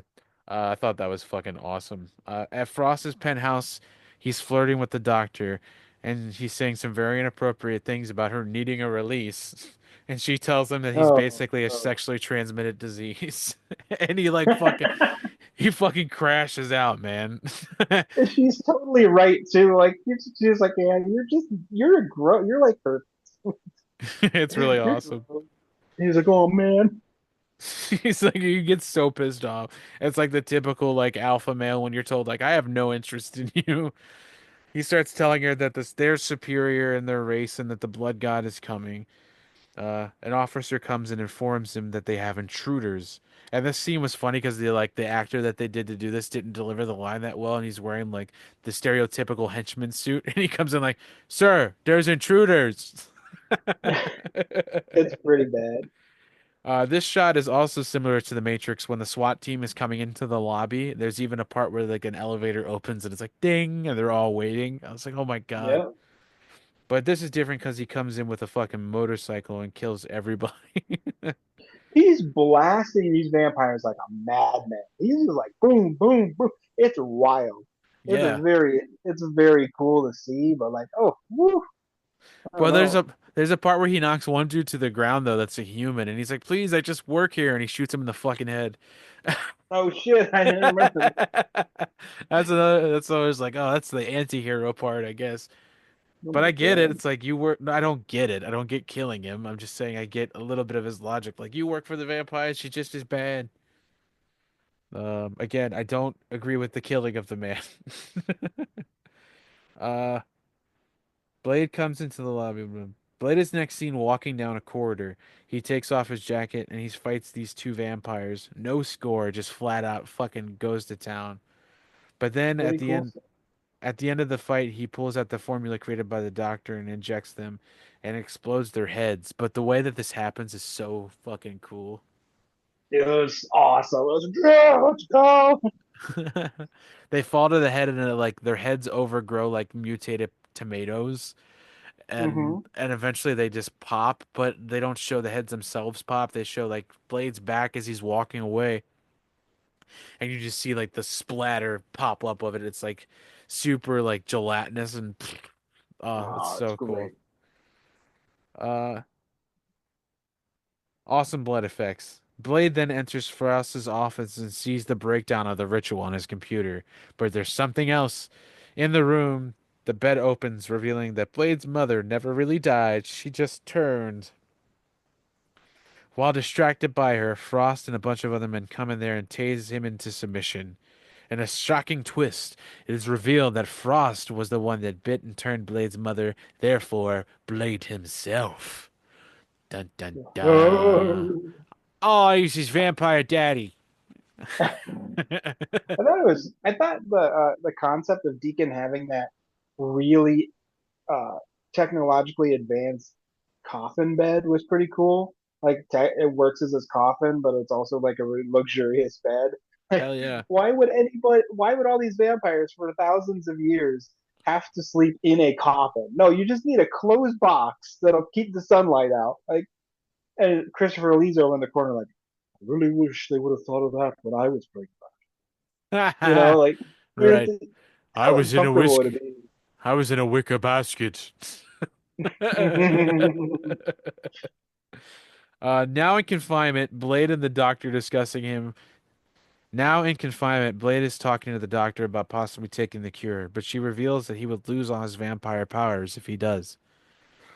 Blade and the doctor are led into a room called the Temple of Eternal Night. Frost has his giant Frost has his giant oh my God. Frost has his giant villain monologue, taunting him with his sword and serum. Say what you want, but I promise you'll be dead by dawn, says Blade. Oh shit.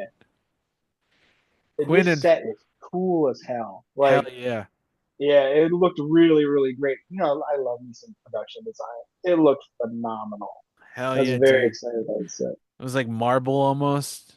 It was so cool. Mm-hmm. And like gold inlays and all the fucking statues. Super monolithic and huge. Oh, It was so sick. Quinn and Frost lead the doctors to a Quinn and Frost lead the doctor to a dungeon, describing a type of zombie that some people become instead of turning. They mention her friend from the morgue, and sure as shit, he's a scary zombie guy now. I remember seeing this part when I was a kid, and the way that they did his voice, they pitched it up also, and it was super gravelly. It scared oh. the absolute shit out of me. When he was like screaming her name, he's like, Karen! Karen! That's so fucking creepy. She uses a bone to crawl out of the dungeon. In the next sequence of shots, Blade is being stripped down and placed into some type of machinery. There's some weird stuff that goes on with his mother, who is stroking his naked chest and strength and things like that, even going as far as almost rubbing her lips to his. Sooner or It's really later, gross. yeah, it's fucking nasty. And she says, "Sooner or later, the thirst always wins." All right, Oedipus, I'm done with your screenwriting. The contraption closes as the ceremony begins. It's a bloodletting chamber for Blade. I love the way this is filmed. It's like another little montage. It's really cool. That was really interesting. And like she closes the shackle on his arm, and it started to drain his blood down, and all these different little channels dripping and dripping and dripping, following specific like routes to drip Yeah. down above all of the 12 the leaders of the vampire house. Yeah. Very, very interesting stuff. And the red of his blood against the gold inlays was like super striking, and then the white Oh, marble, ugh, that was so cool. Uh, I love the way it's filmed. It was something like late 90s, early 2000s where blood was like super bright and viscous. Like Sleepy Hollow was another example of that. Um, as the ritual commences, the doctor is climbing out of the dungeon. Blade's blood drips from the ceiling of the temple, causing a storm to cover New York City. And then there's this scene between one of the other half-blood or turned vampires and one of the pure blood heads of houses where it's like another very clear symbolism of like classism and stuff like that, which I get and stuff like that because she mentioned something about like doing something for the cause for once instead of like just doing for yourself. Which mhm. you again, you're like you empathize with the vampires a little bit there because you're like, oh, society is the exact same. Yeah. Um, the doctor flees, but the doctor frees Blade, stopping. Oh my God. The doctor frees Blade, stopping him from completing the ritual. He then, knowing he's dying, she lets Blade drink some of her blood. And Oh no. when I he was like, does, oh, yeah, it's really intense. When he does, he starts to go ham, if that is still relevant. Um, While drinking her blood, the original leaders of each vampire houses are placed around the temple, allowing Blade's blood to drop from the ceiling to their heads, and Frost is standing in the center of all of this. The last drop touching his head causes a lightning bolt to strike the temple, electrocuting the leaders of the houses. Blade kills his mother at the same time the spirits of the vampires leave their bodies and pass through Frost, making him La Matra, the Blood God. and I thought I thought that he would look cool. He's like, I thought he would have like cool facial appliances or like interesting makeup that happened. No, it's just him. He's Nope. just super Frost. Super Frost with red eyes, and my shirt is unbuttoned. Ooh, I'm La Madre, the god of death. I'm so Ooh. sexy. Blade leaps into the temple, screaming for Frost. He does a fucking front flip, though. It's sick. He tells him that he's there to kill him. Quinn runs at Blade, though, and says, "You're mine." But Blade quickly pulls out a garrote and slices his head off. Shedding. Oh god. This part was so cool, though, because he was wearing Blade's shades, and they flip up into the air. Blade catches them, slides them on, and the fucking music kicks in. So ridiculous. So silly. So it's so goddamn cool. Commence amazing martial arts. In this part, in this part where he's kicking the shit out of a dude, he then runs. Wait, where's this part? Oh, this part, Blade is kicking the shit out of a dude, and he just yells for Frost so loud, and it was reminiscent of William Shatner yelling for Khan, because he's like, Frost!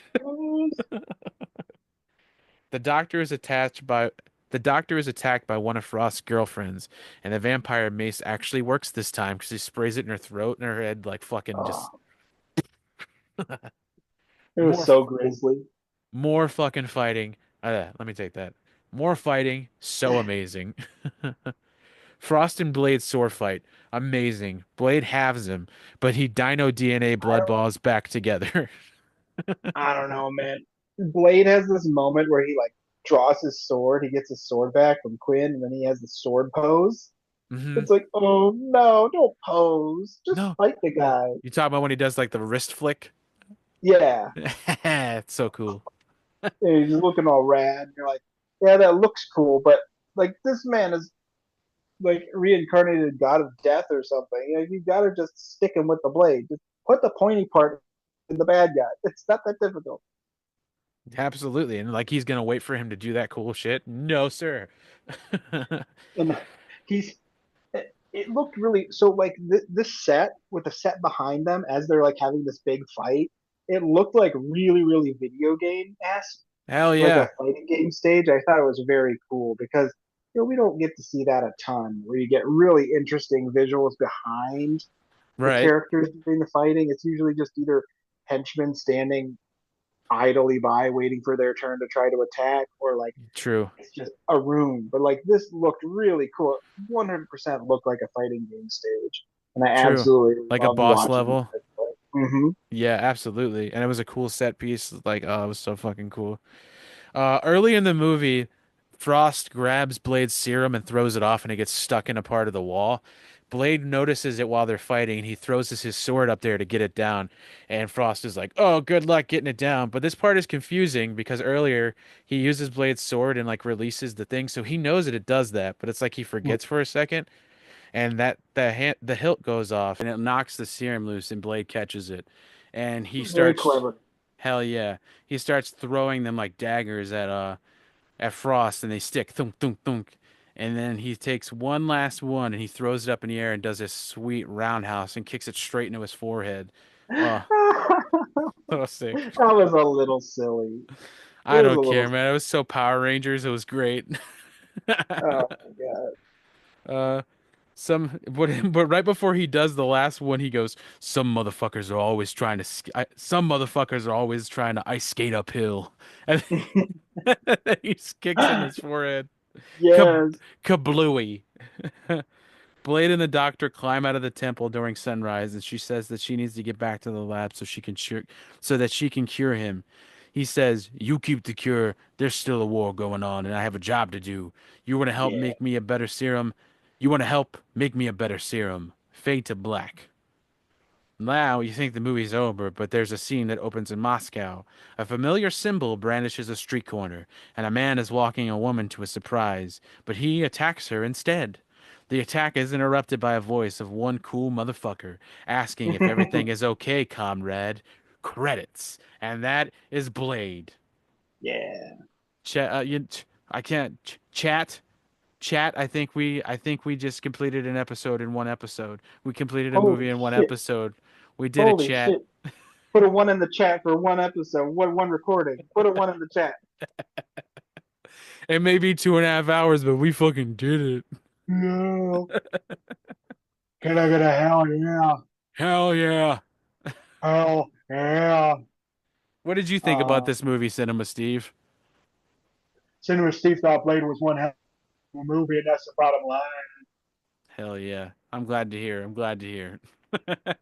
How did you like the movie, Zach, since it was your first viewing? I very much enjoyed this movie. It was a nice little glimpse back into 1998. It was very, very, very dated by its 1998ness, but it was really enjoyable. And I think sometimes what we miss nowadays with storytelling is the kind of simplicity of there is somebody that is doing something that is reprehensible and Yeah, somebody that is doing something to stop what is reprehensible, like stop the victimization or the killing of the innocent. And it's just a nice, simple reminder that there might be people that are willing to sacrifice to protect others. And I like it. absolutely. You know And what? there were some very fun action scenes, and Donald Logue was trying his best, but he did not. I don't know, man. I feel bad for him because Quinn is one of the worst secondary villains I've ever witnessed in a film. Yeah, he was pretty bad. He's bad from the jump, honestly. Um, Terrible. I think another thing that this movie has that's lacking in a lot of cinema nowadays is like the clear distinction between a bad villain and a villain that's just been misunderstood. I'm so tired of villains that are just misunderstood. Like I get it. I know that's human and stuff, but when I'm watching a movie sometimes I just want a bad guy to be a bad guy. You know what I Right. mean? Cut and Yeah, we don't. dry. Yeah. At some point, it's nice to know that, like, at least in fiction, because fiction's supposed to be aspirational, right? I don't. I see dirtbags every day of my life, and I have to interact with assholes every day of my life. It's nice to have 90 minutes or 120 minutes where you see somebody who is clearly a force for good, clearly giving someone who is a force for uh, exploitation and harm.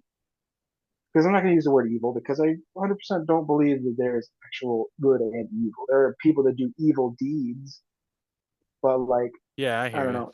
It's nice to have just a time to see, hey, this is a person that did something good because Right. we kind of need that sometimes. Absolutely. Yeah, and it's nice you like you said to escape to a reality where like that's just what's going on, especially nowadays. You know what I mean? Yeah. It's nice to have that. But I enjoyed watching this again, and to mention the runtime, like you said, this was a 2 hour movie, and it brisked by pretty quickly, and it wasn't long in the tooth or anything. Even though that was mentioned a few times as a joke for vampire, long in the tooth. Oh my God. But I think we can leave it there, good sir. What movie do you want to cover next week? I think we should do something that's like super innocuous and nobody would ever like think to not let you watch. Hey, how close would next week be to Christmas? Let's do Home Alone. For Christmas? Yeah, because like people So always look at me crazy when I say I was not allowed to watch Home Alone. so let's do a different movie next week, and then after that we'll do Home Alone. Do Ninja Turtles then. Oh, I'll definitely do Ninja Turtles.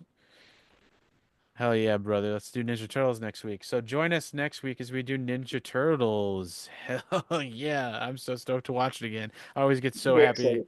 The Jim Henson Creature Shop did the fucking puppets, so Hmm. I love it. Well, if you enjoyed what you heard and you would like to hear it again, um, give us a rating or review on Apple Podcasts, Spotify, uh,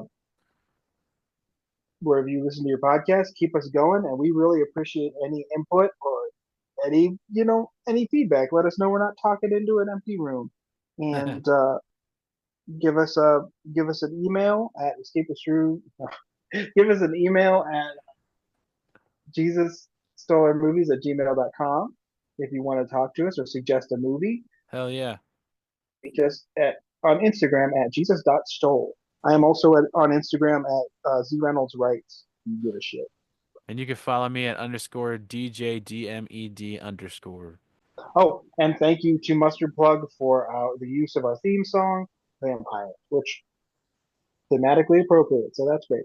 Hell yeah, brother. So Hell yeah. join us next week as we plan our next heist. Bye. Bye.